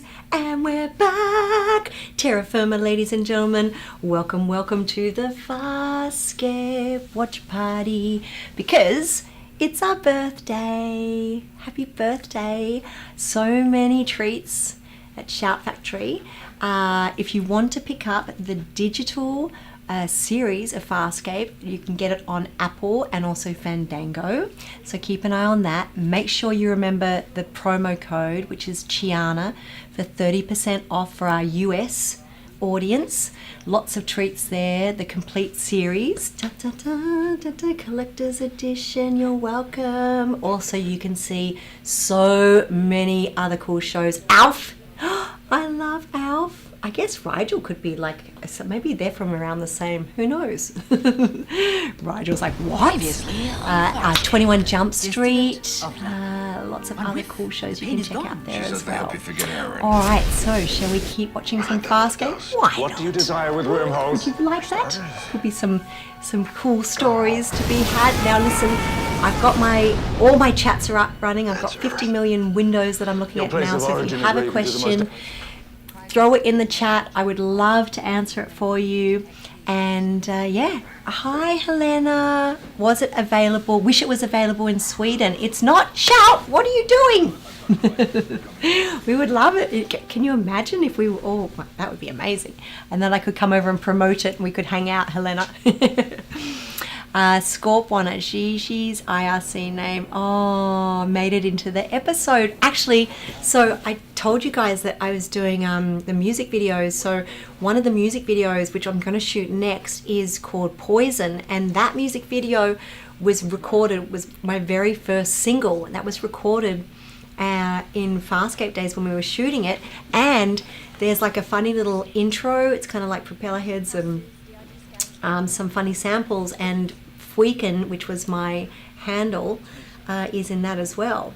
So you can keep an eye out for that. Yes. My code for the chat was, my username was Fweeken, and I was so blown away by the fan enthusiasm and threats for Chiana. When I first got on the show, I remember walking down the hallway and Ben Browder goes, hey, you might want to check out the fan chat. And I was like, fans? You got, what's that about? Because in Australia, especially back then, we didn't know anything like fans. If you said fans, it was like a foreign world. And thank goodness for all of you guys. But you're not fans, you're family. So thank you for being part of our beautiful family. Anyway, all right, where are we at? Terra Firma. Mixed emotions about this one, guys, because this is the episode where we, of course, go to Earth, and I believe this is the episode that we found out that the series wasn't getting picked up for season 5. And I remember Brian Henson coming to set, and over lunch we had the news delivered to us, and it was like someone had passed away. It was just horrible. People were crying and going through major panic attacks, and it was really, really sad because we were like a family, you know. And it's a very long-running show for, especially back then. I think it was about 8 months of the year that the show was filmed. So you times that by 4 in a mini-series, it's a lot of time together. I'm not going to cry on this episode. I won't cry. You can't make me. Yes, you can.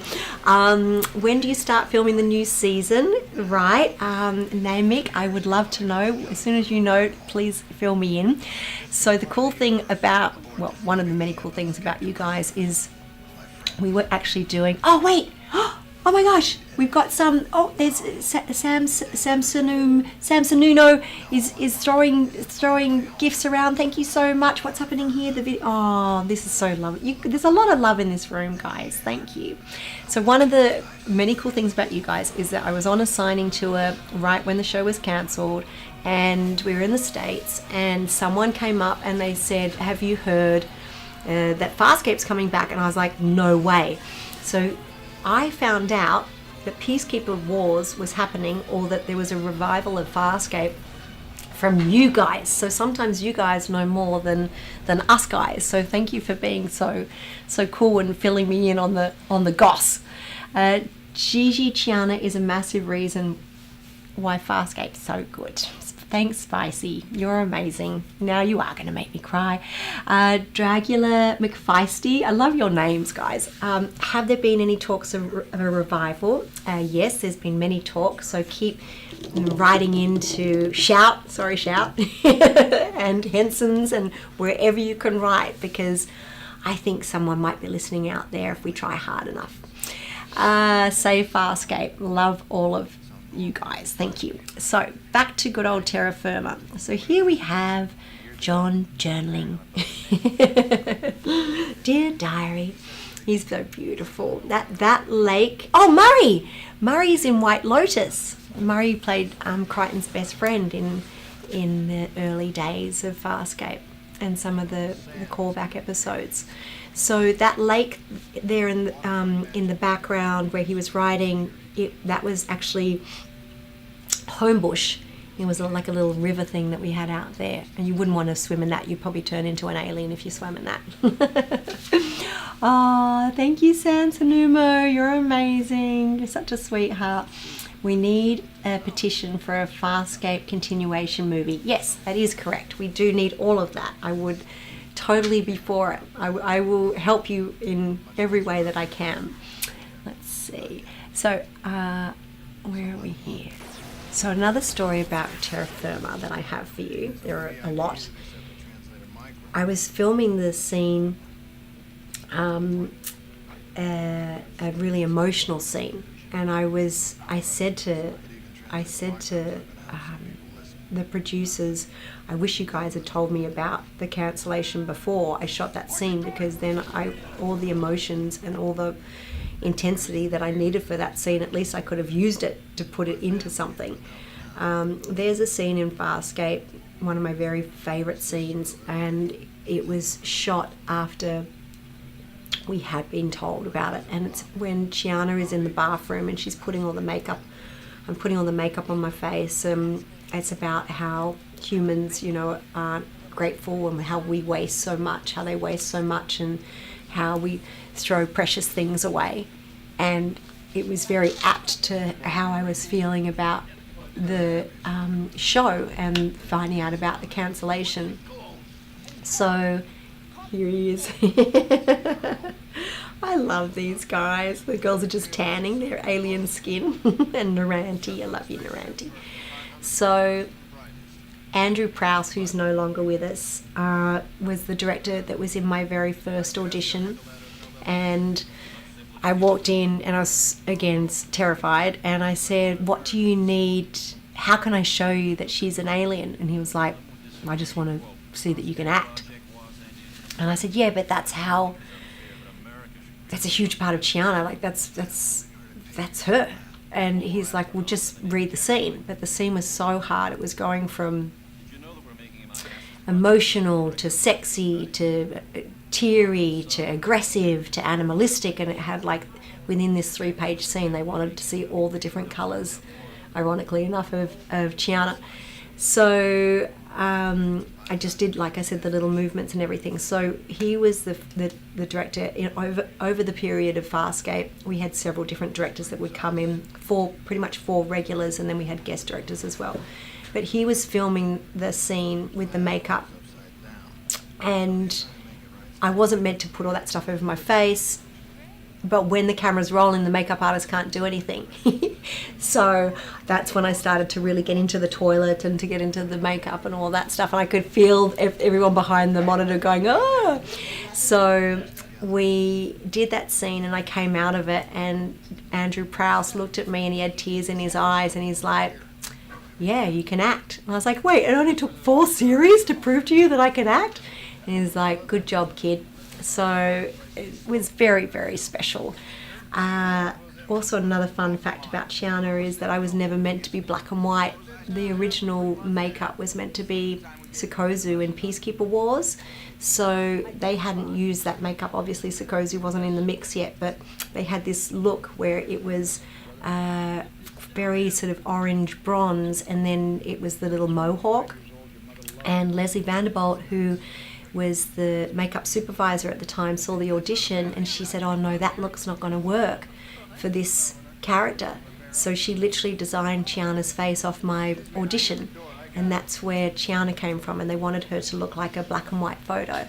So that was how she came about, which is pretty cool. I still have in my apartment, there's not much I have from Farscape anymore, but one thing that I have and is a framed costume design of Chiana's it's the second outfit, and it has little samples of the costume as well, of the fabric, and then it has Chiana written there, so it's got Chiana in this cool outfit, and they gave each of the head cast one of these of their own characters for the wrap present, and that's 26 years old tomorrow. It's pretty cool. Let's see, needed more scenes with John and Erin and his family, right? I mean, I just love any Earth episodes because you get to go down to his planet. Like John always had, it feels weird me saying John because I always called him Crichton. Crichton always could make fun of the uncharted territories, and now it was our turn to shine a mirror onto human society and show you humans how alien you can be at sometimes. I much prefer Sikozu 1.0 to 2.0, says James Capio. Hi James. Thank you so much for the amazing work on Farscape. You're welcome, guys. You're welcome. Alright, let's see here. Nabari would be the grey aliens that abduct humans and run tests. Probably Scorpwana, I wouldn't be surprised. Did you get anything else from set? Nope, nothing else. Next question. Crichton's heart. Let's see here. Does it work with the animals they did? Oh, here you go, guys. It says the subscription thing. Let's see. Cool backstory for Chiana. Thank you for sharing. Thank you, guys. So yeah, everything that Chiana is to me, like everyone goes, where are the movements from? Where are why is she so wild and crazy? It was all of my own making. Like I said before, I didn't want to be a human in alien makeup. I wanted to be a creature. If you look at anything that the Hensons have created, it's all magical and mystical and unbelievably believable. So when they asked me, I didn't tell you the whole audition story about the Jim Henson Creature Shop Challenge. So when they sent me the email, I was in Sydney, but I had to fly to New Zealand to do a Comic-Con. By the time I got to New Zealand, I'd actually picked up my phone, and there's all these messages saying, where are you? We can't find you. You know, we need you to put the audition down. So, but they said, don't tell anybody about it. So I had to find someone sort of undercover that could help me do this audition. And they wanted me to do it in my American accent and then also in my Australian accent. So after the signing at Armageddon, I found a videographer, and we recorded the audition to the early hours of the morning. And then back then, I don't know if it's changed, but in New Zealand, the internet is so slow. So uploading the Australian version, uploading the American version, I sent it off. So then I said to Brian, because we were speaking at this point back and forward, I said, listen, if you want me to come, I have to come straight from here, not from Sydney. So we need to figure out what the plan is. And so Brian's assistant at the time was called Gigi, and she called me up and she's like, hi Gigi, it's Gigi. You haven't got the role yet, but what's your measurements? And I was like, oh, cool. So I did my measurements and sent them all over. And then an hour goes by, nothing. Then a phone call comes in. She's like, hi Gigi, it's Gigi. You haven't got the role yet, but what's your passport details? And I was like, oh my gosh. So I gave her the passport details, and then nothing. And then the clock was ticking, and I was thinking, I didn't get the job. The life of an actor, constant like roller coaster ride. getting very sad. I got into the shower and I was like, I guess I'm going back home to start my dog walking business. And I was washing my hair and I had cleanser all over my face. And then the phone calls and I was like, oh! And then I jumped out of the shower. I pick up the phone and it's Brian Henson. And he's like, I guess we'll see you tomorrow, kiddo. And I was like, oh my God, Brian, I'm completely naked and I'm covered in soap and suds. And I can't wait to be the host of Jim Henson's Creature Shot Challenge. So that was my audition story.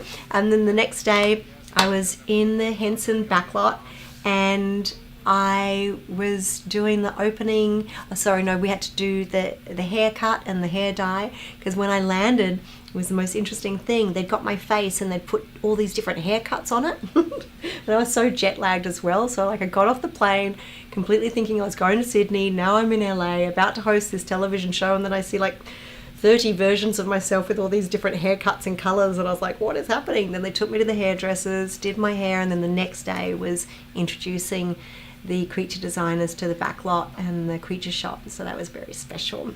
Thank you, Dragula McFeisty. What a name. Nesting Horror says incredible mannerisms, really brought her to life. Thank you, Nesting. Will you let your daughter watch Farscape? I've tried. She's like, yes, Mom, I know, you're an alien. When I called her from set from the music video, I had this crazy makeup on. I was like, oh, I'm going to be the coolest mom ever. She's going to love this. And I called her up and I was like, hey, Sky. And she's like, who are you? I think I didn't mean to scare her. I thought she'd love it. But so maybe I'll give her a few more years to show her that. But I might just sneak one of these home. Thanks, Shout TV. 30% off. Promo code Chiana. Quickly. Get it now. What? Sorry. Okay, watch party. Let's see. Good question, Ken Rob. Let's see. My son just fell asleep. Aww. I would think, there's a lot of Farscape that's completely appropriate and then a lot that's not. So I have heard from different teachers actually that sometimes they show it in school. And I was like, okay, because it does actually approach lots of taboo issues. I know, Grim, I agree. I found that very, very challenging. I love David Franklin. He is the absolute best. We need new Farscape collectibles. I just got a massive delivery from Rock because he was cleaning out his storage, and he has a ton of beautiful treats as well that he said that I could help find new homes for. So keep an eye out for that. Right now they're taking up most of my one-bedroom apartment, so there'll be lots of treats coming. There's Grazer quietly up there. Oh, we love Grazer. Rebecca Riggs and I, it was so nice to see women in such beautiful, powerful roles. I love that we got to do these crazy fights together. I loved any time they gave me a weapon. I said, can I please do combat, because I feel like Chiana's super scrappy and I want her to be as physical as possible. So they trained me up in kickboxing. They trained me up with, the whole team. There was a constant stunt team on Farscape, and it's interesting because a lot of those guys actually worked on Rescue Special Ops and other shows that I did as well, because Australia's a lot more of a smaller community. So you would have stunties and similar actors working on different shows with each other. Grim says Gigi was absolutely, thank you, beautiful, you're lovely, thank you. Rebecca is delightful, Grazer not so much. I'm sure there's a bit of Grazer in all of us, no? Oh, SMG music. Wow, I wonder what kind of music you do. Gigi, you're... guys, I'm glowing right now. Work on Farscape is some of the best sci-fi out there. Thank you, SMG. Thank you. I love Chiana's weapon because it's different. Yes, so Anne, that gun is actually, if you lift up your finger, the trigger is just a screw. They never gave me a proper trigger, which is kind of good because it forced me to always hold it properly, or what I thought was properly at the time. But I liked it because it was unique. There was some really interesting props on Farscape, again, you could use them like there was in the early days. All of us use the comms differently. You know what I mean? There was like, do we tap it? Don't we tap it? Can Moya hear us? Like, can Pilot hear us if we don't tap it? All that kind of stuff. And there was lots of interesting things with the translators and stuff like that as well. When I was doing the Twitch show, you guys said, have you watched much of Farscape before episode 15 season 1, because that's when Chiana came onto it? And I said, no, I actually haven't. Like, I've seen a couple of random episodes. So we watched right from the beginning, episode 1 all through to the end of the series. And at that time was so cool because I knew that I had people, any actor that I knew on the Comic-Con circuit or on Farscape was kind of trapped in their houses. So I sent emails. I had Rockne and I'll say the character names, Crace and Braca, and some of the Scarans were on there as well. It was, and I also got some Power Rangers, so there's some very interesting little chats on there. Ah, thank you, Random. Hoshi Reed says, I think the most interesting school subject is Chiana Nabari and their mind cleansing. It opens up for a good discussion on criminal and mental illness, and if society could, should it? The ethical dilemma is always interesting to talk about. See, this is why Farscape is so cool. We get to talk about deep things, challenging things, and it's nice to do that in this day and age, that we can actually have discussions and you can agree on one thing and I can agree on another, and that's okay if we agree on different things and we can discuss it. And I think that's really important for all of us to learn and to grow with each other, especially when life has been so challenging. We're all in this together and we need to help each other out. I noticed that later on everyone stopped tapping the comms. I know, I think they just got over it. And another interesting fun thing too was that so for Chiana, I had tunnel vision through the lenses. You couldn't see anyone in your peripheral. So I think that also helped with my head movements and stuff as well, because it was like you were looking through peepholes kind of thing. Also, Virginia and anyone with contact lenses, it's hard to hit a mark because you can't see. So on set, you have to like walk up to a piece of tape on the ground so you can be in focus with the camera. And also, if you're another actor, obviously is usually in the scene, you don't want to take over their close-up or anything. So we had constant challenges with not blocking other actors and hitting our marks. Also, usually there'd be explosions going on at the same time or some craziness. There was an episode where we were underground off Manly, and we were almost in these bunkers that they had, and the guys let off this huge explosion, and it was Sikozu, I think Jewel and I think it was Sikozu, Jewel and I, and we were running, and all of us got such a fright, we said some naughty words. So then when we had to go and dub it over, they're like, okay, now we need to make up new alien language that will fit into your curse words, because you could tell the terror on our face was real. I'm like, oh my gosh, is this whole place gonna explode? Virginia, hey, we love you, Jenny. I miss you. Beautiful sister. The tears in the farewell scene to Ginny, there's no acting there. Pretty much all of Farscape was very as real as it could be. Didn't have to really, all you needed to do was surrender to the moment, because the writing was so good, the prosthetics were so good, the lighting, the costumes, the creatures. You just had to surrender to living in this existence and going with the story, and it's pretty magical. Limerolling, let's see. I was always amused that no attempt was made at the time to put any text and readouts of panels and screens. Actors just stared down at the blank glowing coloured panels. Because it was like a whole nother language. It was like a whole nother thing. I could never do contacts. It's funny that you say that, Jessie, because on the last music video I literally had 6 different looks, and every look has different contact lenses in it, so that my eyes were definitely feeling it by the end of that shoot. Any favourite guest actors? So Nicholas Hope, there was this movie when I was growing up as a kid called Bad Boy Bubby, and it was very culty. I believe it was Nicholas Hope was the actor in that, so I was very excited to work with him. Jeremy Sims is an amazing director, and he came on playing several different characters. Who else did we have on that? Oh, it's so hard. Like any actor. Claudia Carvin, who played the crazy love interest of Scorpius, and that's like one of the most epic love scenes ever, where Scorpio and her are getting down and dirty, and there's just tentacles and claws going in every which direction. How did you first react when Rigel cursed you out? I think I was so blown away.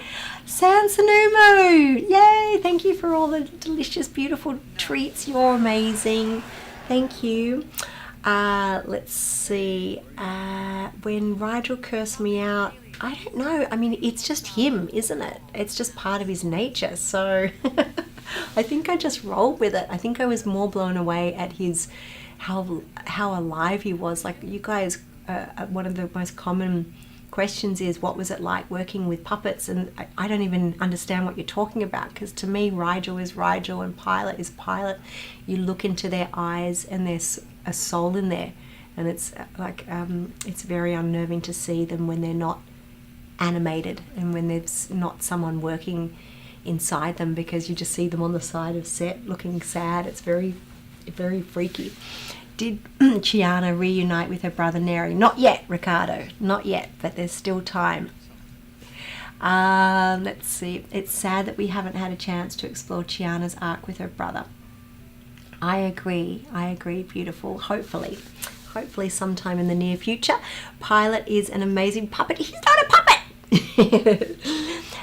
Dracula says, how hard was it to interact with various puppets in the show? The interactions with Rigel were pretty awesome. How did you build such a rapport? As I said, it was easy. Thank you, Sansanomo. Thank you. It was you couldn't not. Like they were as alive as anybody else on that set. What I had to remember is, after you did the scene, to look down and make sure it was okay, like checking in with the puppeteers, the people working, the creatures, that everything was good in the scene and that we hadn't injured anybody, because it's a very physical shoot as well. I would, at the end of the scene, check in with Rigel and be like, oh, is that okay with you? And then he'd just be staring back at me. I'm like, oh, sorry guys, is that okay with you? And they were like, yeah. Let's see. Where are we here in the good old... Oh, I miss Farscape. I'm trying to think the last time when I saw Ben. Let me think, was it at a Comic-Con? Was it with you guys? Maybe it was at the Last Shout? Oh, now you have to have more reunions for it so we can all hang out. No pressure, shout to me. Okay, let's see. I never saw Rigel and Pilot as puppets. They always seemed to be alive to me, right? You know what I mean. How was it emotionally doing the episode of Taking the Stone? Taking the Stone was very cool because we get to see Chiana even more unraveled. You see her unraveled earlier on, but she has a bravado that hides it. So when we see that moment where I take the chip out of my tummy, again, they never said anything about how to do it. They just said Chiana removes a chip out of her torso and is emotional. And I was like, wait, you can't just do that. Like, you have to, this is an opportunity where you can discover some crazy, weird, peculiar, alien ritual kind of thing. So it was beautiful. I love doing stunts. I love flying. I love being attached to wires. Sometimes I might have accidentally, purposefully mucked up so I could do the wire again. I love doing flips, and it's just, to me, it's great because you can't act in those moments too. You're literally just reacting to the circumstance. Let's see. Do you dress as Chiana on Halloween? No, I don't dress as Chiana on Halloween. I do a lot of other videos and music and productions where I am body painted, but not as Chiana yet. Let's see here. Yeah, guys, make sure this is a nice message. You can own the complete series on Apple and Fandango. Remember that, on sale this week. Very important. Primal Rage says, I liked all the aliens in Farscape, except for... What? How could you say that? Oh, they didn't like the nose. I understand. But other things made up for that, so you just got to look past the nose. Pete says, intentionally messing up a stunt to be able to do it again is such a Chiana thing to do. Yes, yeah, there may have been a bit of me and Chiana. And yeah, Domina Drace, just popping over to the Twitch chat, said Ben's wife, Fran. Fran is an amazing actress. She is phenomenal, and she is all throughout Farscape. She is in Scratch and Sniff. She's one of the main Scarans. She plays the meat-eating creature in one of the episodes. Emily, I believe the name is. Oh my gosh. That's so funny. They're saying that's her boyfriend. How dare you? Oh, but to be fair, Chiana had a few boyfriends in there, so I definitely hope for more Farscape. Me too, Elder. I would love that. Did anyone ever mess with Dargo's collarbone piercings? No, but that would be some fun, wouldn't it? It was cool, again, like with that makeup, with that prosthetic, it was great. Even these two little things just reminded you of the trauma and the intensity that Dargo had gone through. And again, to see these creatures that were vulnerable, to see Dargo breaking down sometimes, to see these warriors that are have been through so much, something quite beautiful with that. Oh, guys, make sure you tune in tomorrow too, because last year's 25th anniversary marathon with Ben and I, exclusive episode intros are all re-airing tomorrow on the Farscape channel on Amazon, Plex, Sling, and the Shout TV app. So make sure you tune in, okay? Fran was fantastic. She's the best. I miss her too. Oh, I know. No. We had a celebration for Rockne's, it was like a celebration of all his work for being in the industry. And that's the last time I saw Fran and Ben and Rock. Let's see. Love Francesca. She was fabulous. Love the powerful women in the show. As I said, like working with Claudia and Rayleigh, and I loved it when Tammy came on set, because she played Jewel, so I was like the new girl until Tammy came on, and then she became the new girl. So I like that. There was another person that came on board with me. It might be fun to be in costume swap for some event. Gigi as Dargo and Anthony as Chick. What? I mean, stranger things have happened. So, hi, Fueled Gaming. Hi, Gigi. It's been a while. Great to see you again. Hope all is well, you absolute rock star. Thank you, gorgeous. Welcome. First time chat. Welcome. So, how did you all fit into Dargo's little ship? That was a pretty tiny ship. I loved like looking at all the different props. Dargo and I had lots of fun times together, and when they hooked both of us up, we decided to experiment with different ways to make alien love. And the director came in and he's like, "What are you two doing?" And we're like, "Well, we're going for it." And he's like, "No, it's got to resemble it in some form." We got a bit too alien on the director. They did such an incredible job with the show. Nothing's come close since. I agree. Domina Draco loves the puke scenes. Yes, that was fun. And the moment where I get to Chiana puts her finger in it to taste test it, that was not in the script. That was another little improvisation moment. Let's see. Terra Firma. Yeah, I was so excited to see Murray in White Lotus. I was like, I know that actor. I remember him. Oh. So what was your favourite all-time moment of Farscape, guys? And how did you discover it?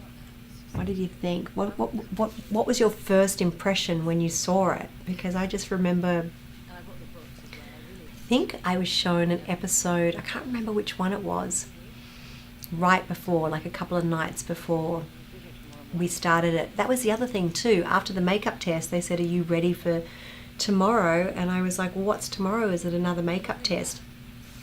And they said, "No, you're filming tomorrow." I'm like, "What are we filming?" And they went, "The episode." And I went, "Oh my God, I've got the job." And they went, "Yeah." The costuming is Paige's favorite. I wonder how many wardrobes got destroyed. A lot. Also on the Peacekeeper Wars, they had to there was a few zippers broken because we'd all moved on with our lives a little bit, to put it politely. We got a few pounds on, me specifically. I watched Farscape on release but didn't have a TV for a long while. Putting some, I'm trying to keep up with your chats, they're coming in fast and furious. I was hooked from the very first episode. This is lovely. Saw the original promo on Sci-Fi Channel and was hooked. Ursa says, "I was in awe the entire time. Through the looking glass, set the hook." Nice. Absolutely blown away. The promo Sci-Fi was running had me hooked. I mean, that's the thing. And then that was, someone had come to set and they showed us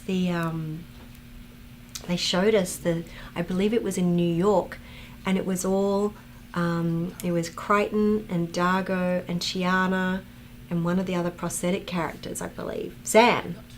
And I was like, "Where's that?" And they're like, "This is New York." And I was like, "What?" And we had no idea at the time.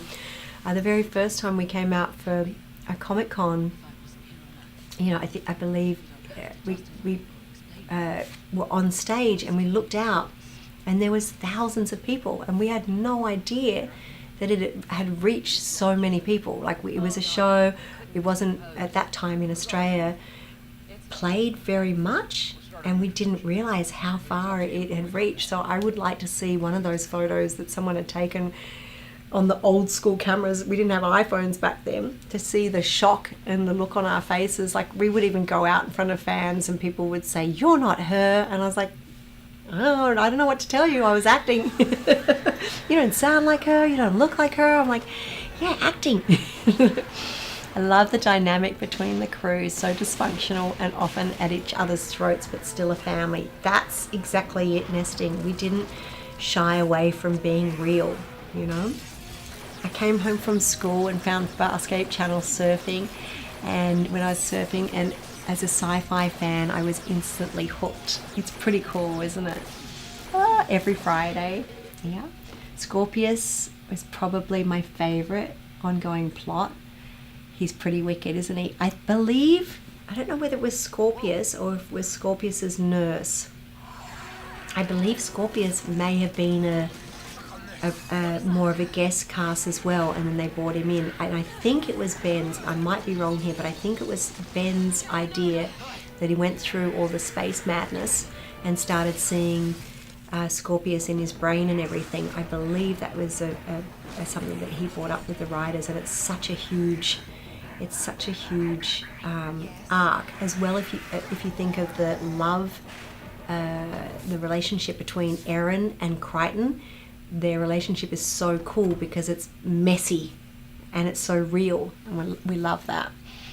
At that moment where Naranti gives him the potion so he doesn't feel oh my God, so he doesn't feel all the heart energy towards Erin, is such a beautiful little story moment.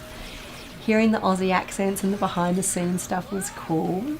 Let's see, I remember here in Australia it was hard to watch it because it was, and then they brought it on against the cricket, I believe, and then they brought it back against the Olympics. I think it was marathon, so Australia didn't get as much of a fair go as everywhere else around the world.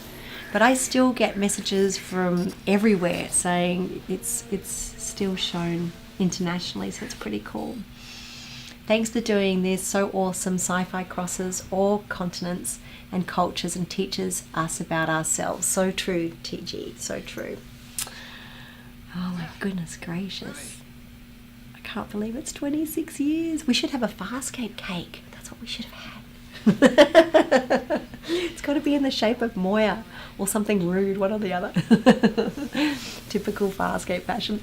I may have gained a fetish for blue skinned characters from a certain Wow, Stu. Goodness gracious. Surly Unicorn. I love your names. This is so funny. Ben and Claudia have natural chemistry. That definitely helps, right? And you can tell. Someone said a Farscape. You guys are funny. Oh, this is when the creature comes in from the... Ah, look at that mouth. No, not the Christmas decorations. No.